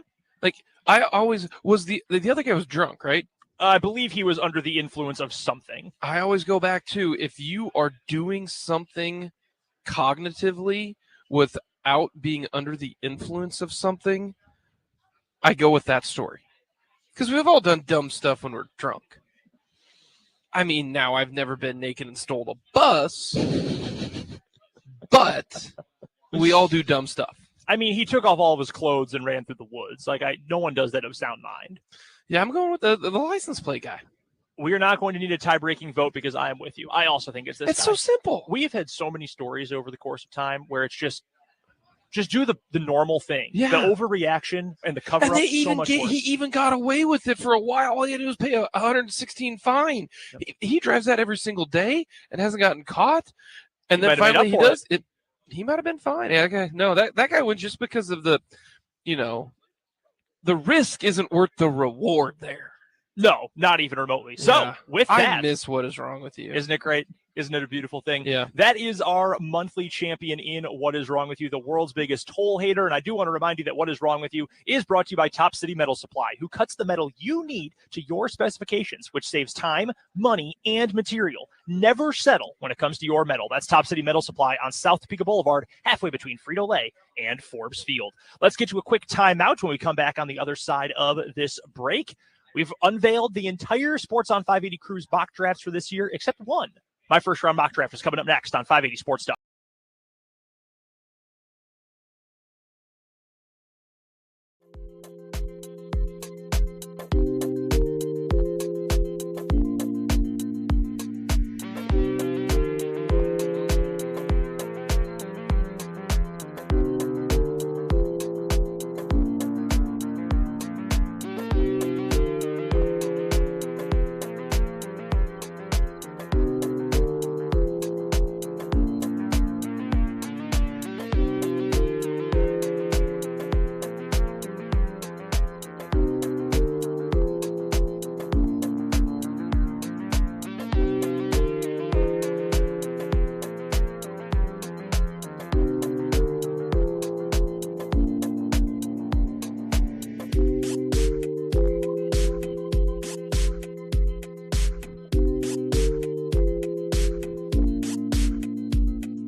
.445 on 580 Sports Talk on this draft day, number 1 from the NFL draft in Kansas City. Brendan and Jake here with you. That's right, little throwback. Brendan and Jake here with you on 580 Sports Talk. We'll mix and match end of the week with all the draft festivities for the entire Sports on 580 crew. I teased it throughout the first hour and a half of the show, so you might as well get to it, Jake. It is time for the final mock draft for our crew for this year. That's my first-round mock draft. 31 picks throughout the first round. I was the one who posted all of ours jointly on the website, so I got to see where we were all similar. Shockingly, all 4 of us picked Bryce Young. There's no problem. I couldn't believe it. You're not believing the Reddit guy who said Will Levis told him he's going number 1? Listen, I've seen a lot of wacky things on Reddit in my life. I've posted a couple. Man, Reddit is a wild place. It is. It is. You don't want to be out in those streets. No, I'm a docile house cat right now. You don't want to be out in those Reddit. No, streets. I got 2 kids, man. We're good. You can find some interesting stuff. You can also find people claiming that they know Will Levis and he's going to be picked number 1 overall, which is obviously not going to happen. So I've got Bryce Young going number 1. I'm going CJ Stroud too. So you're like everything today says that they are not taking a quarterback. I have decided I am going to be very stubborn about this and say that I still think they're going to end up taking him. Am I going to be wrong? There's a great opportunity for that. I don't know if you remember last year. Remember who the number 1 pick was? No, because he had a completely forgettable rookie season. It was Trevon Walker. Yes, Georgia, correct. Outside linebacker. Ended up going to the Jags. I remembered this when I was putting this together for the website. I was getting all the, the SEO stuff done, and I went to last year's post when you, Fulton, and I were the 3 who did them. I think I won the most. You did? Right? You had by far the most accurate expert. Mel last year. Kiper, get on my level. Mel Kiper the third over here. Fulton, despite the fact that we knew Trevon Walker was going to be the number 1 overall pick, he didn't pick him Fulton number was 1. saying, no, I'm going to stick with it. I'm going to go full Fulton here, which is often a risky proposition. Sorry, pal. And I'm just going to say I still think it's going to be Stroud number 2. Get the quarterback while you have it. There's no guarantee you're going to be bad enough next year to get one of the top 2 guys. Because if you're not one of the 2 worst teams in the league, you probably are not going to have a chance to get it, as you outlined earlier. So I still think they end up going with Stroud. For the record, I think they're going to go defense with their second pick. I've got Miles Murphy from Clemson going there. Even though there's a lot of talk about him falling, I think he's a top 15 player in this draft. So I've got him going to This the draft Texans. is nobody knows after Bryce Young. No, Nobody they really does. don't. The other quarterbacks of intrigue, I flipped Richardson and Levis. I originally had Richardson going 4 to the Colts. I have since flipped that. I think Levis is going to end up going 4th to the Colts. There's so much smoke around that, and if I'm wrong, hey, so be it. Chris Ballard, Bad GM? that bad, huh? You gonna go with Will Levis? The Jeans man, very possible. And then I've got Anthony Richardson 11th to Tennessee. I am so infatuated with the idea of Anthony Richardson and Derrick Henry in the same backfield. Like, that has me bouncing off the walls. That sounds so fun. It also sounds like a menace to try to defend. Their new song needs to be 18-wheeler, if that's the case. Remember Texas's 18-wheeler package, Tyrone Swoops? Yeah, That didn't work very well. Also, but I mean, Tyrone that was Swoops also not playing Tyrone it. Swoops. Yeah. And Charlie Strong. He was head coach at the time. They played Kansas that year on November 19th, second to last week of the year. Current chief Shane Buechele started that game at quarterback, and they lost to Kansas. People forget that.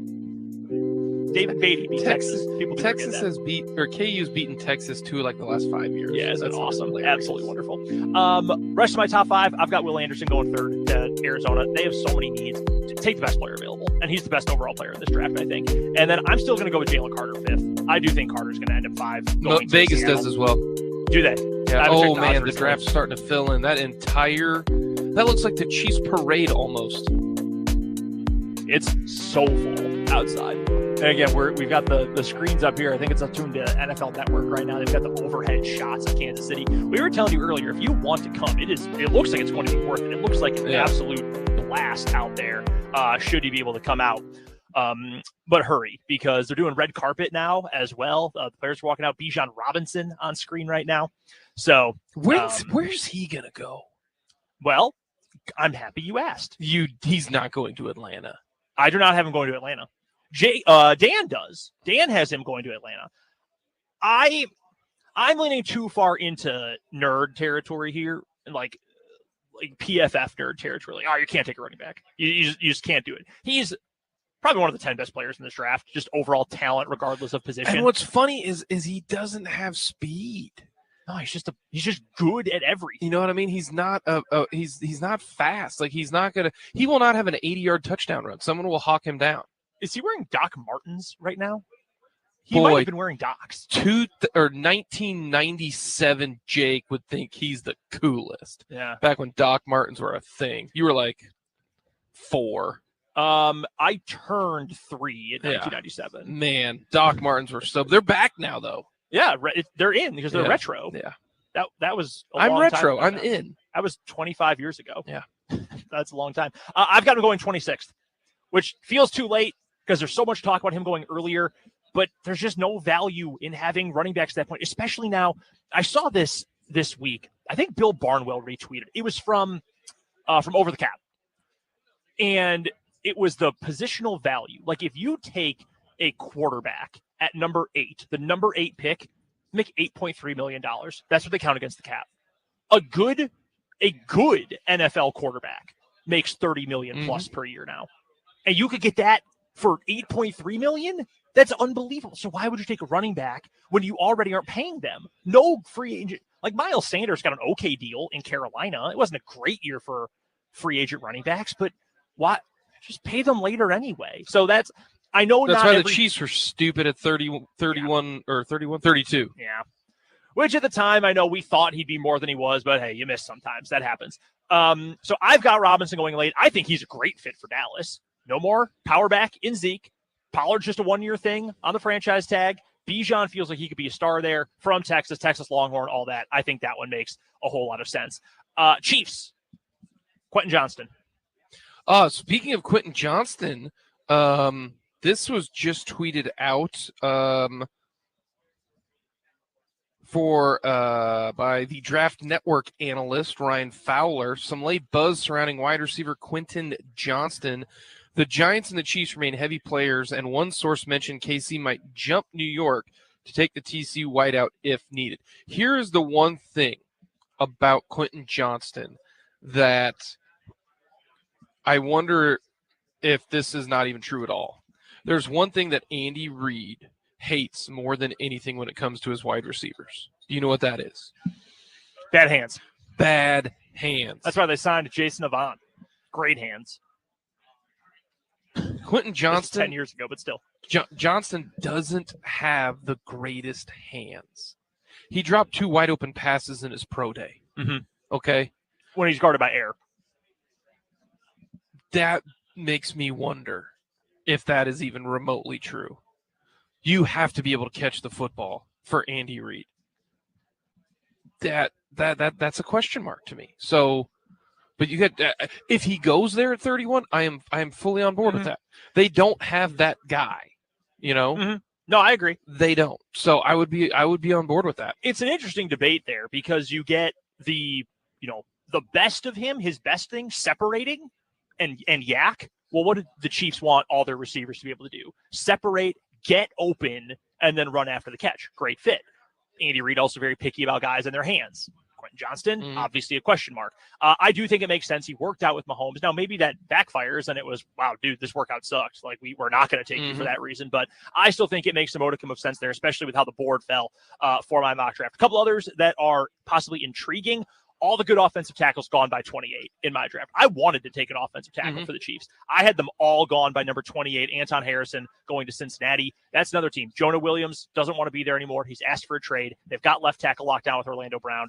Anton Harrison probably can plug in right away. I don't know if he'll ever be great, but I think he'll be a solid player and can probably be solid right away. Cincinnati will happily take that. Your tight ends, I've got Michael Mayer going 18th to Detroit. He's the first tight end off the board. Dalton Kincaid to the Chargers.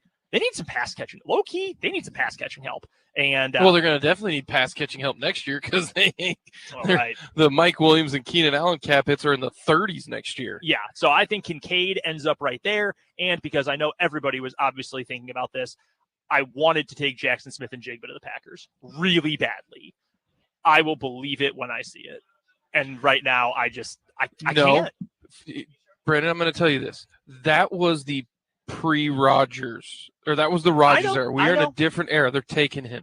I hope Congratulations. So. I would love that. I've got them going Lucas Van Ness. Congratulations. I'm happy for you. You got Jackson Smith and Jigba. Don't do this to me. Don't do this to me. We've got to take a break for the national and local news. We've got our 580 Sports Talk headlines, final draft thoughts, and more all coming up in this 5 o'clock hour of 580 Sports Talk on 580 WIBW.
Hey now, 1 hour to go on 580 Sports Talk. Brendan Dzwierzynski and Jake Lebahn here with you. A little mix and match edition of the show, just like the good old days prior to, well, not necessarily good old days. Not like today's days aren't also good. They're very good, in fact. But it's Brendan and Jake here, just like old times on 580 Sports Talk, live from Radio Row at the 2023 NFL Draft.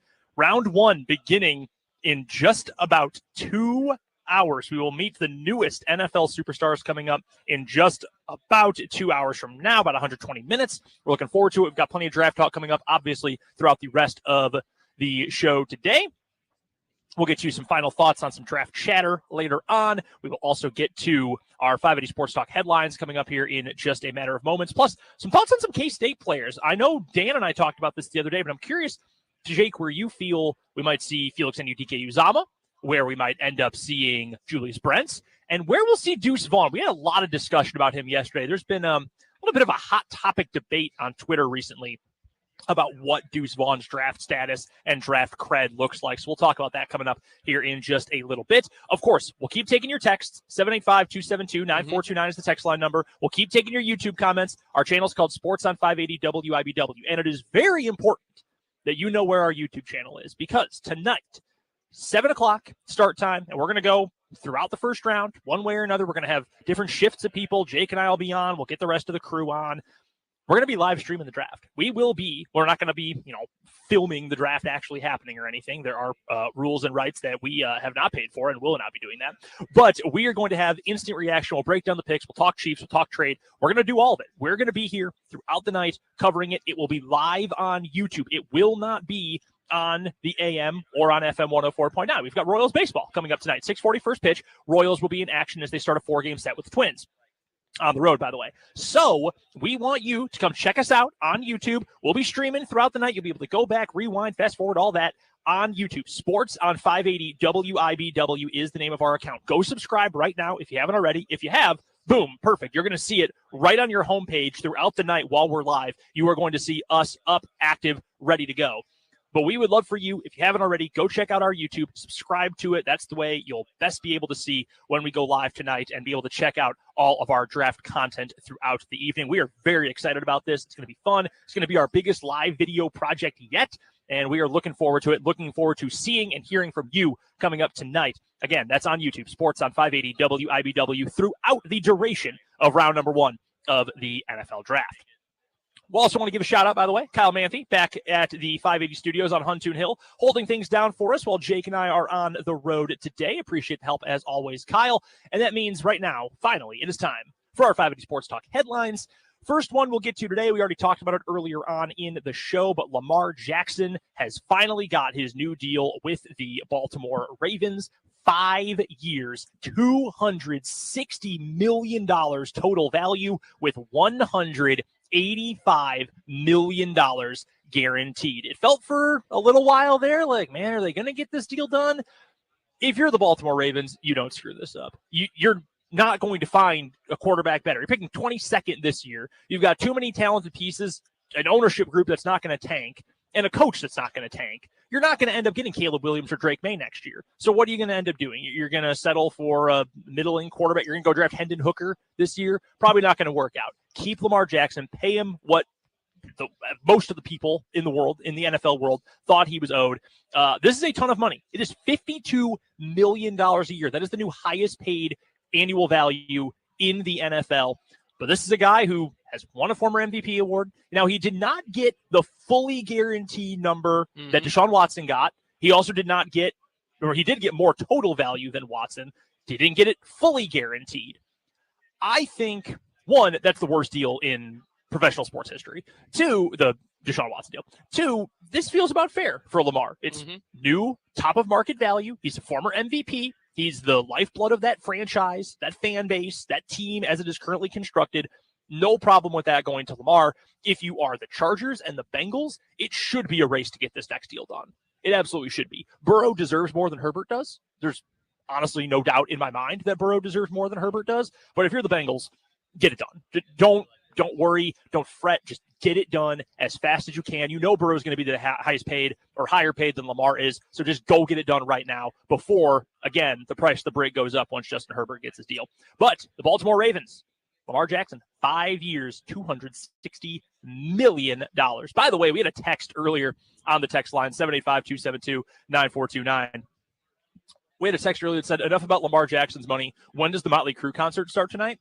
And unfortunately, Motley Crue's not tonight. It's Fall Out Boy tonight. Motley Crue is tomorrow. I don't have a time exactly when it is starting. I couldn't seem to find the it. draft. It's all the way after? Yeah. Okay. So if you want to come see Fall Out Boy tonight, Motley Crue tomorrow night, or my personal fave, Thundercat, coming up on Saturday, you got to stick around after the draft itself. Old school Fall Out Boy better than mainstream Fall Out Boy. I would agree with that. Their first, the first album or two that went like huge, pretty good. Nowadays, Fun fact, how about this trio of people? When I was a freshman at Washburn back in 2003, these three bands performed at the old Whiting Fieldhouse for about like 200 people who showed up.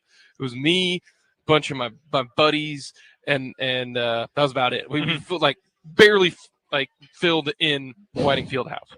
The three bands. Plain White Tees opened. okay. Fall Out Boy was next, and then Yellow Card back in 2003. And they got pretty big. They got pretty right big. after that. Yes, they got pretty big, no question. We'll go to the draft for my next headlines. The Titans have had conversations about a potential trade up to number 3, among other spots. They have not had conversations centered around star wide receiver DeAndre Hopkins. That's according to Ian Rappaport. According to Mike Florio of Pro Football Talk, the Cardinals are interested in trading the number 3 pick plus DeAndre Hopkins for number 11 and other picks.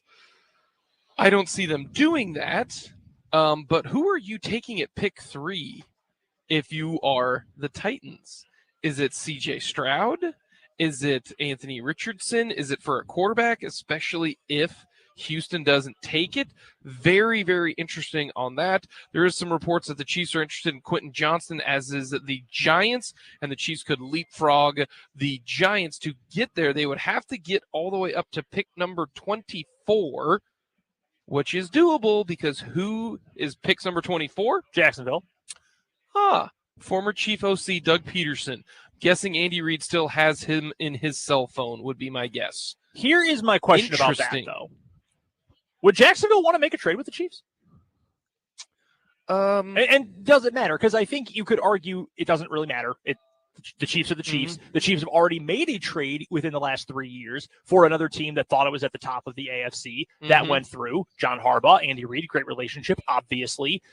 But if you're the Jags and you're on the come up, do you want to make a deal with the team that's currently top of the table? I'm not saying it's impossible, but I would say I think Jacksonville would at least consider, hey, we don't want to help Kansas City. What would the Chiefs have to get up to get there? They would need to get 47 points, so they would have to give up – they'd have to give up a third-round pick, and then – they'd have to give up pick number 95 to get there. To go from 31 to 24, you'd basically have to give up pick number 95. Yeah. Pick number 95 and then like pick number like throwing a 7th or something. Yeah, something like that. So that's doable. That's very doable. To go up that small would just cost you the 95th pick in this year's draft. Is that worth a trade up? You know my argument. I've made this argument for years. If you have a guy who you say, we need this piece, this is our guy, he's a perfect fit, he fits what we want to do, he's got the talents that we want, let's go get him, I say, do it. Well, make the trade. And the Chiefs have that model because look what they did last year with Trent McDuffie. It sure worked out. It did work out perfectly. I mean, Trent McDuffie to me is so good along with Watson and Williams, you can get rid of L'Jarius Sneed. Yeah. Would you do it for Johnson? Johnston, excuse me. It all depends. Is Zay Flowers still available there? If Zay Flowers and Johnson are available at pick number 24, I don't. Okay. I don't because I don't think the Giants will, the Cowboys, the Bills, the Bengals, the Saints. I mean, the Bengals don't need wide receivers. The Bills, I don't think they need wide receivers. I think they need to spend their money elsewhere. I do think they're going to take a wide receiver within the first 2 days. Cowboys don't. The Giants do, which is the reason why you'd leapfrog the Giants to get to the Jacksonville spot. So those are just some of the headlines. That and Paris Johnson could go number 3 to the Cardinals. That's an interesting one. I want to go back and revisit the Titans right there, moving up, because I don't think you could make that move until you know what pick number 2 is. Because, like, take pick number 1 out. We know it's Bryce Young. That's off the board already. I think the answer has already been done. Because remember what Brett Veach told us is that the trade last year with moving up to 21, that was done on Monday and Tuesday. They basically called them up and said, hey, if this guy is here at 21, we want to trade up from. What will it take? Right. And it occurred. That's why it was such a seamless deal. So that's why I think I think the Texans, if this is true, or beg your pardon, the Cardinals and the Titans, if this is all true, now we got conflicting reports on if DeAndre Hopkins is involved, but I think it's already done. I think if CJ Stroud doesn't get taken third or doesn't get taken by the Texans, then this trade will be done. And if it is, then there's no trade.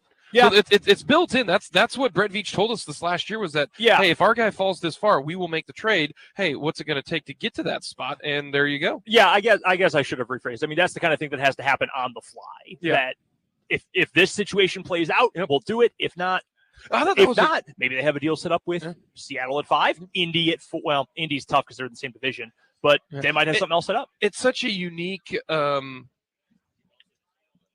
peek behind the curtain, kind of like how the sausage is made. Like, I did not realize. I thought all the trades happened the day of the trade. No, it's a lot of this stuff is done beforehand. Where I wonder if Brett Veach is sending you up text to all the GMs at like 2 a.m. on like Monday and Tuesday. I would think so. I think any team that's trying to move. Do you think that there's a GM group chat? Yes. Of all 32? I do. You think all 32 GMs, you get like on a Slack page where each one of them, like you can get invited? Yeah, it's a Slack channel. And they change the password to it all the time so that if you get bounced out of being a GM, they change the password? Yeah, that could be. I think it's one of those things, everybody's been in one of these. You have the full group, but then you've also got the subgroups. Yeah. Like you've got, this is the NFL GM chat, but then like Brett Veach has Eric DeCosta and, a handful of his boys in another group. Like, dude, can you believe? You think Veach and DeCosta are buddies? Yeah, I think so. Okay. I think the Orlando Brown trade, I think those two teams are very much in sync with each other. But like, dude, can you believe what John Lynch just did? What an idiot. Oh, whoops. Sent to the whole group. Everyone's been there. Yeah. Or, like Steve Keim didn't get that. He didn't get invited to that group. Yeah. And then they show up at the owners' meetings, like, remember this message in the group chat? No, I didn't see that one. Do you think that guys like Ryan Poles and Brett Veach have like an individual thread going back and forth? Oh, I would hope so. I think so. Just like everybody does with their college buddies. Yeah, I would think so. Yeah. I imagine that's the case. Next headline for me on our 580 Sports Talk headlines on this draft day Thursday, live from Kansas City. How about our daily playoff roundup? I feel bad. This is one of Dan's favorite parts of the day. I feel bad he doesn't get to be here to play the sounds. We've got the playoff Jim Morris sounder. Loves to play that. Dan, I'm sorry. I will take care of the playoff roundup for today. Let's get to the NBA first. You see any of the action last night? Man, the Bucks. What?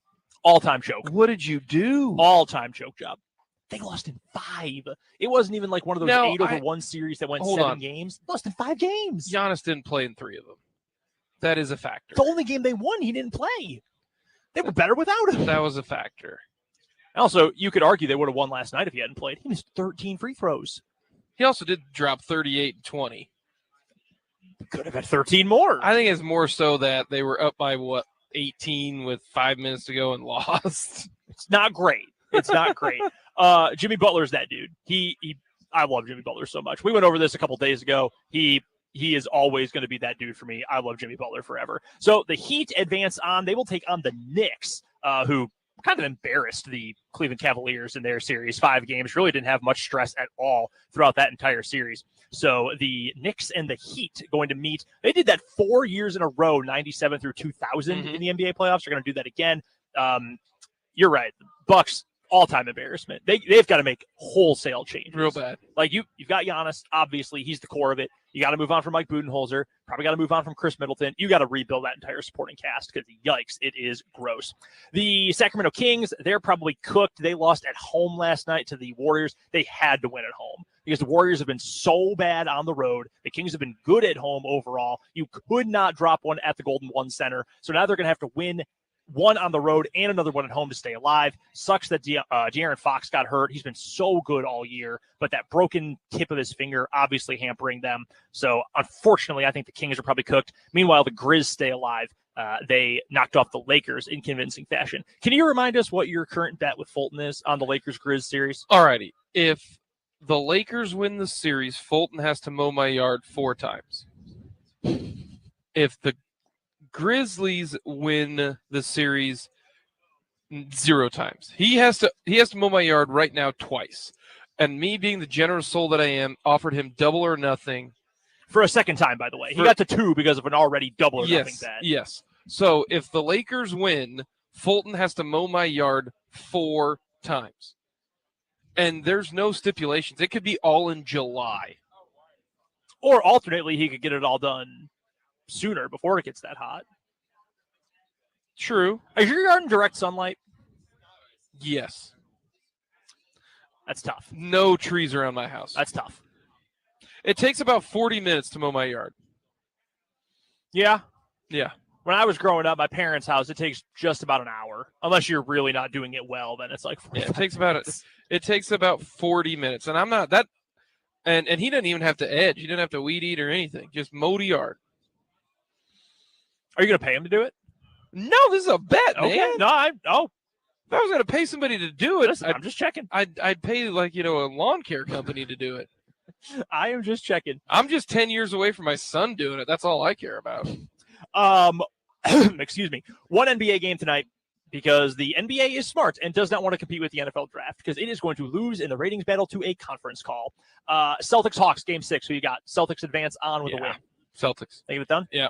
Did you see what happened with the scheduling for this game down in Atlanta? Yeah. So, Janet or the Suns game. Who wins? It was Janet Jackson had a concert scheduled for the Hawks Arena, overlapping with what would have been game 6. Janet Jackson moved her concert.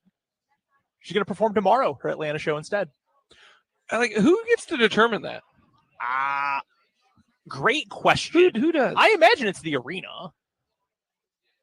I would figure that's who makes the final call on that. And I'm sure they gave Janet Jackson a nice little check to get that taken care of. You know what's funny is, okay, let's say Taylor Swift, her concert double booked. Do you think the Swifties are going to allow that? No. Zero chance. No, they're going to. She's a monster right now. Yeah, it's on. By the way, I've heard that concert is awesome. I mean, probably. It's a spectacle. Yeah, the wife wants to go. I told her, a little too expensive. I was going to say, how's that second mortgage coming along? It is about more. It's $1,000 to go see her. That's crazy, dude. That is absurd. Yeah. I would not spend that much. Would you spend $400 to go to a concert? Absolutely not. Okay. So you wouldn't have gone to see Morgan Wallen in Oxford, Mississippi? Not for $400, no. Nor would I spend $600 at a team store. That woman made Rebel Rags her Augusta National. I also imagine you probably wouldn't spend $218 on an outfit. No, whatever outfit I got on right now works. Yeah. One of the funniest things I've ever seen on the internet. Oh, ridiculous. Real quick, NHL playoff roundup for you. The President's Trophy curse. It continues. Boston is now down 3-2 to the Florida Panthers after a loss last night. And Dan's Avs, they're in some trouble as well. They lost the pivotal Game 5 last night to the Seattle Kraken 3-2. Kraken now lead the Avs 3-2 as well in their series. Tonight, 3 games for the NHL. They don't care about the draft. The Toronto Maple Leafs versus the Lightning. Game 5 there. Leafs are up 3-1. Who gets done? Lightning. Yeah, I think the Lightning win too. Vegas and Winnipeg. Vegas leads 3-1 there. I think the Golden Knights get that one done. I think they'll take down the Jets. Meanwhile, Rangers Devils, Game 5. That series is tied at 2. I told you this off the air the other day. Game 4 of that series perfectly recreated an episode of Seinfeld from, I believe it was season 6 of Seinfeld when they went David Puddy, legend. David Puddy, yeah. They went to a Rangers versus Devils playoff game, Game 4 of a series at Madison Square Garden, Rangers home game. And if the Devils won, they tied the series at 4. Yeah, that's exactly what happened. Sport the team. or tied at 2 through 4 games, I should say. There's your playoff roundup. Any other headlines for you today? Yeah, I'll stay with going up against the NFL. The college football playoff is going to go up against the NFL for the first year of their expanded playoffs. So dumb.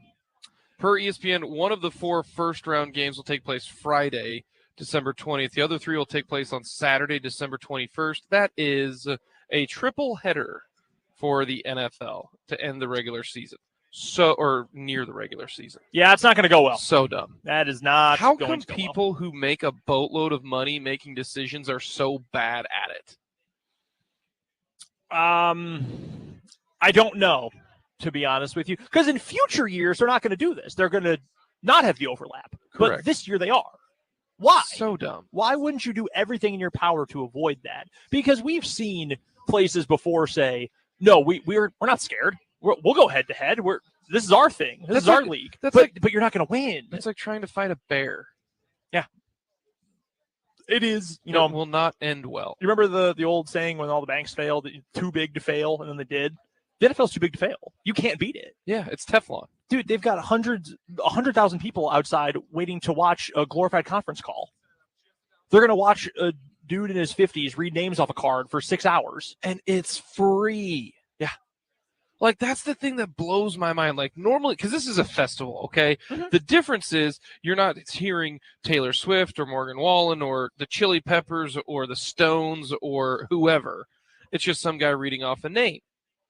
But it's free. Like, all these activations are free, and all they're doing is just planting that deep-seated love for your team so that you watch. You will spend all of your money in the team store, and you will watch every single day so their ratings are there. Like, that's the difference between the NFL and Major League Baseball, is the NFL is willing to do anything to get you to watch their product, even if you don't have to pay for it. Like, if baseball did this, they'd charge you $20 to come in. At least. Because they're like, oh, yeah, we're going to make you charge money. The NFL gets it. They think big picture and long term. Hey, you know what? If you show up to this draft, you're going to be even more invested in your team and spending tickets and getting season tickets and traveling to a game, all that kind of stuff. Like that they're willing to do all of this for free. You know what else we saw a lot of today, along with just people in general? A lot of kids. You're going to go get an autograph from a player. That's that kid's new favorite player. You're going to get to go practice kicking field goals, throwing the ball against targets that look like pizza or whatever. Like, kids love that stuff. You've got young kids. Kids love that stuff. They're going to take pictures with mascots and with giant ceramic helmets and like, oh, put your head here. You look like a football player. Kids love that stuff. Yeah. And then they move on to, I got to meet Nick Bolton at the draft or whatever. I want to see him on TV. And you're going to watch, and you're going to buy his jersey, and they're going to keep buying merch, and you're like that forever. Yeah, like the Royals used to have the Royals Caravan.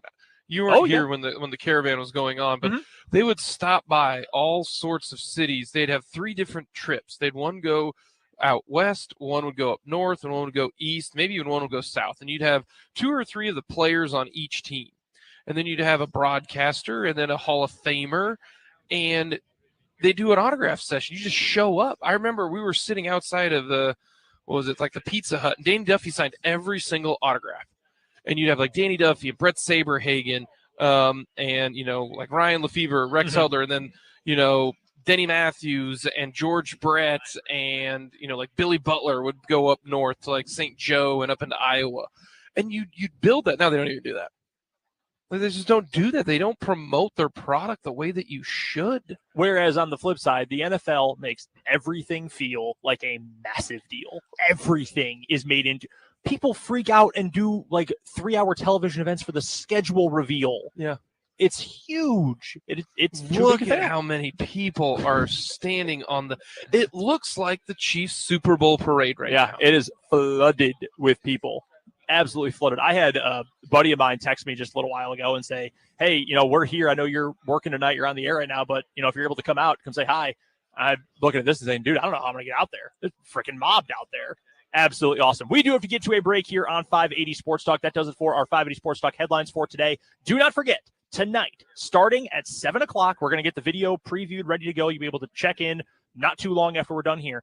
But 7 o'clock throughout the rest of the night, we are going to have our live stream live here on the Sports on 580 WIBW YouTube channel. We've got Royals baseball coming your way on the Sports Voice of Kansas as they open their series with the Minnesota Twins tonight. But on YouTube, myself, Jake, the rest of the crew, we are going to have our live show recapping, reacting, chatting all about the first round of the NFL draft. That is on YouTube. Go subscribe if you haven't already. The name of our channel is Sports on 580 WIBW. Also, where you can watch us live streaming the show right now. Let's get to a quick commercial break. When we come back, where the Kansas State Wildcats going to fall in this year's draft? We'll discuss next on 580 Sports Talk.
Five 534 on 580 Sports Talk. Brendan Dzwierzynski and Jake Lebahn with you from the NFL Drafts Radio Row in Kansas City. Kyle Manthe holding things down back at the 580 studios on Huntoon Hill in the capital city. NFL Draft beginning in just about an hour and a half here in the city of Fountains. Cannot wait for that coming up just a little bit from tonight. Again, we'll be live streaming our reactions, thoughts, and more regarding the draft coming up on our YouTube channel, Sports on 580 WIBW tonight. They just aired, Jake, this very fascinating graphic on ESPN about percentage of 5 stars and 3 stars who have been drafted from every program in the country in recent years. Can you guess what school has the highest percentage of 5-star recruits get drafted in the last decade? Ohio State. Ohio State is 4th, 65%. Okay. That's a lot of 5 stars. Yeah. Bama, Georgia, Clemson. Bama is 2nd. Georgia is 5th. Clemson is 1st. Clemson. 75% of their 5-star recruits have gotten drafted. That's a big deal. 3rd, Florida. How about that? Florida on the list. The schools with the worst rate of 5-star prospects who eventually get drafted: LSU, 5th, only 47%. Tennessee, 4th. Auburn, 3rd. Oklahoma, 2nd worst. Just 25% of their 5-stars have gotten drafted. Huh. Number 1, do you know who it is? No. It's Texas. 24% of you have. Yeah, So that stands to reason. You're getting top 40 players in the class year after year, and you can't get any of them drafted? That's unbelievable. Absolutely awful. How about the 3-star recruits who get drafted? Obviously, way more of those than 5 stars. Can you guess who number 1 best rate is? Like Cincinnati. No. Decent guess. It's power schools again. It's Ohio State number 1, tied in 2nd, LSU and Alabama. Florida, Oklahoma, much better with the developing than the guys who are already really good. Oklahoma comes in 5th, Florida in 4th, tied at 19%. How about the worst? 3 stars to get drafted. Oh, God, who knows?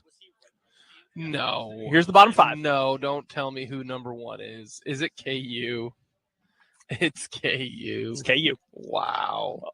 3% of KU's 3-star prospects in the last decade have been drafted.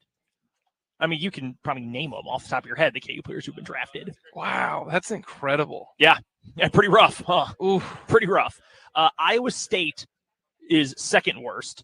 Colorado, Duke, and Washington State. That's a tough one for the Dzwierzynski household. KU and Washington State on the same list. Yikes.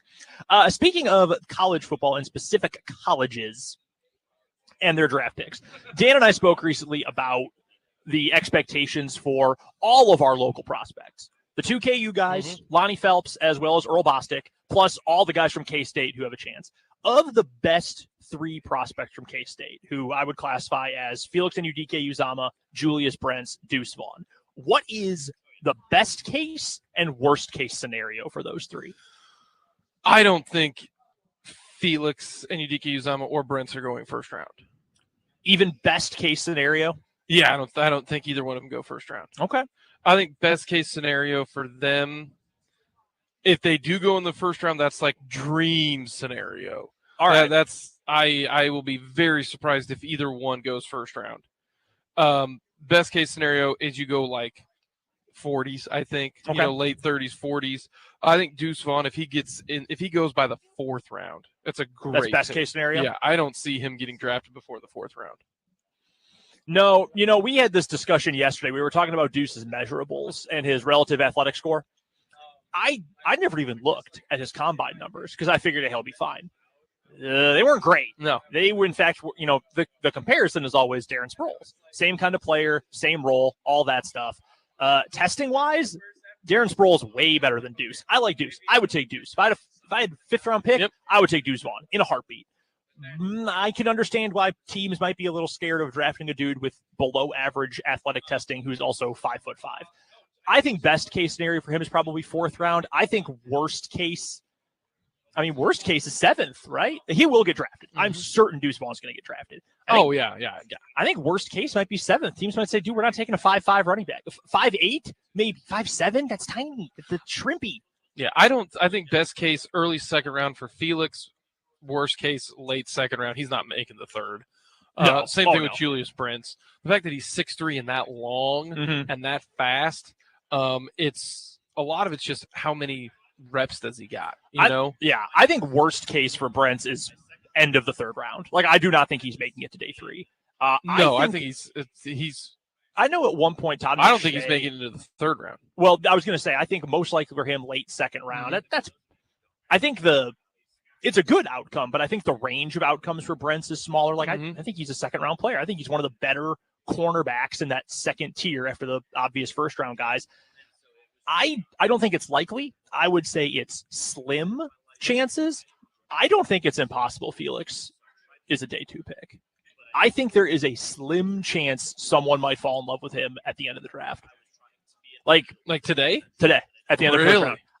Someone wants an edge, and it's not Philly, or maybe it is Philly, and they need edge help. And you want a dude who's got a great motor, great football smarts, maybe a tiny bit undersized, especially if you like bigger edge guys. But everything that Felix gives you, I can understand why a team would like him late in the first round. I could. I think he's a top 50 pick no matter what, though. Yeah, I think he gets taken early tomorrow. I am hoping that's with pick number 42 to Green Bay. That is my hope. I know we've got a listener, Ryan, who shot me a DM on Twitter the other day and was like, "All right, what's it going to take for us to get Felix and DK to Green Bay?" I said, "Dude, I would love that." You could get. It'd be like the law firm draft. Jackson Smith and Jigba, Felix and UDK. Yeah, I'm telling you, get as many hyphenated names as possible. I'm telling you, we'll even. You want Clyde Edwards-Helaire? We'll trade you. No, I do not want Clyde Edwards-Helaire. He's still going to be a Chief. Like people thinking he's not going to. You think so? Yes, he's too cheap to. He's too cheap to get rid of. He'll be a good backup running back. That's a good backup running back. Honestly, I'd rather draft someone. If I was, and I'm not Brett Veach, and thank God I'm not, because the Chiefs would not have 2 Super Bowls in the last 4 years if I was. But if I was in that spot, I'm moving Clyde. I'm taking a running back. Well, if you can move him, I don't think they are, or I don't think anybody wants him. Did you get a 6th for him? Hell, even if it's a future 6th, I would do it. I don't think anybody would. No, I don't think any other NFL team will. No, I hear you. I Would you rather have Deuce Vaughn for 1 year or a 6th-round lottery ticket? Give me the scratch off. Yeah, I would take the lottery ticket. Yes, I would too. Clyde Edwards-Helaire, not Deuce Vaughn, right? Unless I'm confused. Yeah. Okay. Yeah. I would rather have Deuce Vaughn than Clyde Edwards-Helaire. Deuce Vaughn for 4 years, Clyde Edwards-Helaire for 1. Give me Deuce Vaughn for 4. Yeah, I agree with you. I 100% agree with you. I also think Deuce Vaughn's going to be a better NFL player than Clyde. Whenever somebody asks me those like trade questions, Mhm. I go, would another team actually do it? I don't think another team would give up a pick for 1 year because they're not going to pick up a 5th-year option. Yeah. If you were okay, let me approach it from a different angle though. Is there anything that would not be enough for Edwards-Helaire? Like, let's say the Chiefs would like to move him. They re-signed McKinnon in July because I think they will. And also, if I was McKinnon, I'm not going to OTAs. You kidding me? I've had way too many injuries. I'm not going to OTAs. He's too old for that. And that's fine. Like, we don't need you for this part of the year. And then you drafted someone in the 6th round, Keaton Mitchell from East Carolina. Jesse Newell has picked him in his mock draft a bunch. You would like that to be your plan. And you'll say, we'll give up Edwards-Helaire. Is there a threshold where, no, that's not enough? Or would you move him for anything? Any draft pick. Okay. Yeah. And I agree with you. Like, if I don't know, give me a team here. Pittsburgh calls you and says, hey, we'll move a 7th to get Clyde Edwards-Helaire. I said, okay, cool. Don't even tell me which 7th rounder it is. Just take it and let's go. Let's make it happen. And that's nothing personal against Clyde, but he already had fallen out of favor and his health has not been super stable. And then he didn't show up to the parade. And that is what made me think, okay, maybe this guy has kind of had his, maybe this relationship has just run out of time. That happens, right? They run their course. Matt Derrick just released his mock draft. Ooh, let's get to a quick commercial break. Okay. We're going to come back on the other side of this. Our pal Matt Derrick, we're going to read his mock draft coming up next here on 580 Sports Talk.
few minutes of 580 Sports Talk. Brendan Dzwierzynski and Jake Lebahn here with you live from day number 1 of the NFL Draft in Kansas City, Missouri. Draft beginning in just about an hour and 15 minutes. All right, right before we went to the break, Jake, we saw that our pal Matt Derrick from ChiefsDigest.com released his final round 1 mock draft, not just for the Chiefs, but for the entirety of the NFL. He is in lockstep with us.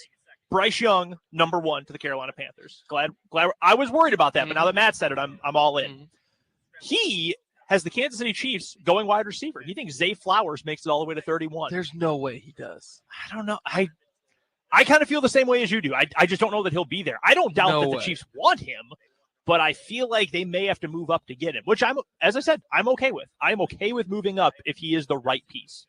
Yeah, he's got your Packers taking Quentin Johnston.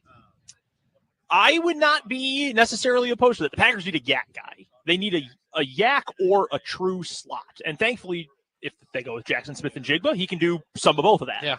I'd be okay with Quentin Johnston. I would also be okay with the guy he has going right after that to New England in Broderick Jones. Packers need some line help. Yeah. So I'm happy with that. Other picks Matt has. Will Anderson goes second to Houston. He's got Arizona taking the offensive lineman. Paris Johnson from Ohio State. Anthony Richardson to the Colts.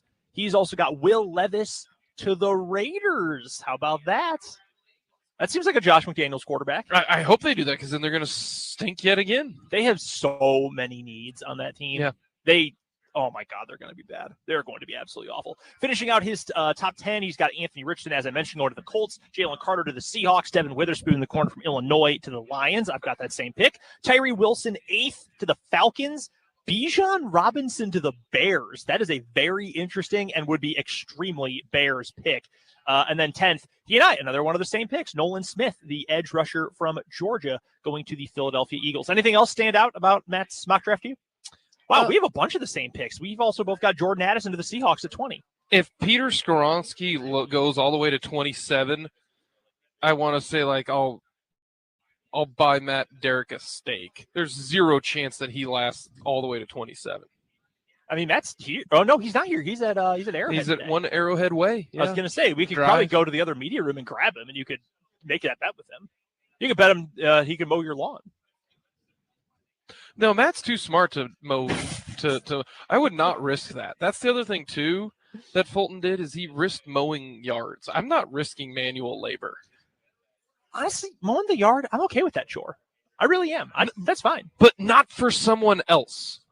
Well, yeah, fair. You know what I mean? Like, that's the thing is, like, you're still going to, like, if I would bet, Greg Akagi, right? Mm-hmm. I'd have to mow my yard, and then I got to mow Greg's yard. Yeah. Well, Fulton doesn't have a yard, though. That's my point. So it's a benefit for Fulton. But for me, that's a dumb bet. Fair enough. Completely fair enough. All right. What is the biggest trade we get today? Like, in terms of wow factor. I think the Titans move up to take a quarterback. Not to take a quarterback. Is that because no one falls to 11 or because they just want someone? I think they want someone. I think if the Texans don't draft C.J. Stroud, somebody's moving ahead of the Colts. I think the Colts' dream scenario is C.J. Stroud falls to them at 4. Yeah, I would agree with that. I mean, how big is the difference between Stroud, Levis, and Richardson? Because I think it's sizable. Well, I think Will Levis is not going to be good. And I think Richardson is he's a wild card. Okay, ready for this? CJ Stroud was if just drafting wise, we're not talking about what they've done since the draft, okay? Because Deshaun Watson's done some bad things. Yes. Deshaun Watson was the safe pick. Yes, that's correct. Okay, that's CJ Stroud. Anthony Richardson is Mahomes.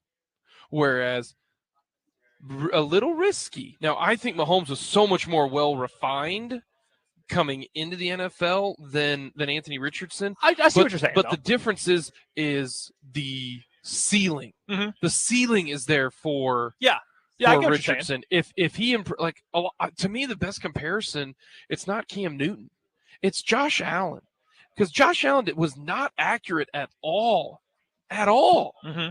in college. Interesting. And he's a big horse. Yes, he is. Now you look at him, he's gotten more. Okay, real quick, last thing. We won't go player, position that the Chiefs draft. I think they're going to go defensive end. I'm going to go edge.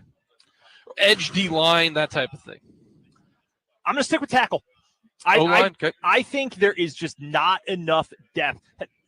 If Matt Derrick's prediction comes true, if he has a crystal ball, he saw this, I don't care that his arms are short. Go get Peter Skoronski. That's your starting tackle for 5 years at right tackle. I don't care if that he he has falls short to arms. 27, go trade up and get him. Move up. Yes, absolutely go get that guy. I just think the quality of player at tackle falls off a cliff after Anton Harrison. And if it's Harrison or even DeJuan Jones, who's a bit more of a project, I would take that guy at the end of the first round. I think that's a worthwhile first-round pick. I think you can get good edge rushers really anywhere from probably rounds 2 through 4. You can get starting caliber or at least rotational caliber edge rushers. You'll find a receiver at some point in there. I'm not opposed to taking an edge. I think you can get a good one there. I'm not opposed to a wide receiver. You can get either Flowers or Johnston probably. But if it's me just playing the board and how many good players there are, I think tackle, there's the biggest gap between who you could get at 31 and who you could get at 63. Yep. We've got to get to one final timeout. We'll come back, wrap up this edition of 580 Sports Talk with the final word after this.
Time for a real quick final word to finish up our coverage pre-NFL Draft Day 1 on 580 Sports Talk. Jake Lebahn, you're up first.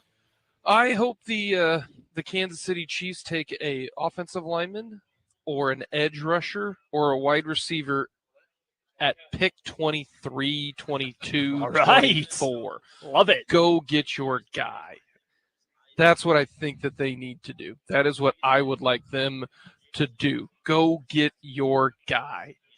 Final word for me today. I've wanted to cover an NFL draft for a long time, and it's going to be awesome tonight when that gets started. It is flooded out by the World War I Memorial with people. There's just red everywhere. NFL fans wearing jerseys and shirts and whatever from absolutely every corner of this country. It is awesome.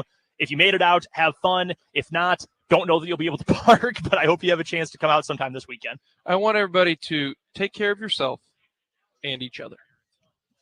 That's a good word. Thank you. Welcome back to 580 Sports Talk, by the way. That was what Jerry Springer said after every one of his shows. R.I.P. to the absolute GOAT. Take care of yourself and each other. The absolute best. R.I.P. Jerry Springer. That does it for 580 Sports Talk this week. There will be no 580 Sports Talk tomorrow due to both Royals and Kansas State baseball. There will be an edition of Mic'd Up from noon until 2:30, however. We don't know exactly what crew will be with you for Mic'd Up, but we'll be on the air regardless, noon to 2:30 tomorrow here on 580 WIBW. Don't forget our YouTube channel, Sports on 580 WIBW. That is where we will be streaming our draft show throughout the first round tonight. Myself, Jake, the whole crew, we will be here. For Jake Lebahn, I'm Brendan Dzwierzynski. We'll talk to you then tonight on YouTube. Thanks for listening, as always, to 580 Sports.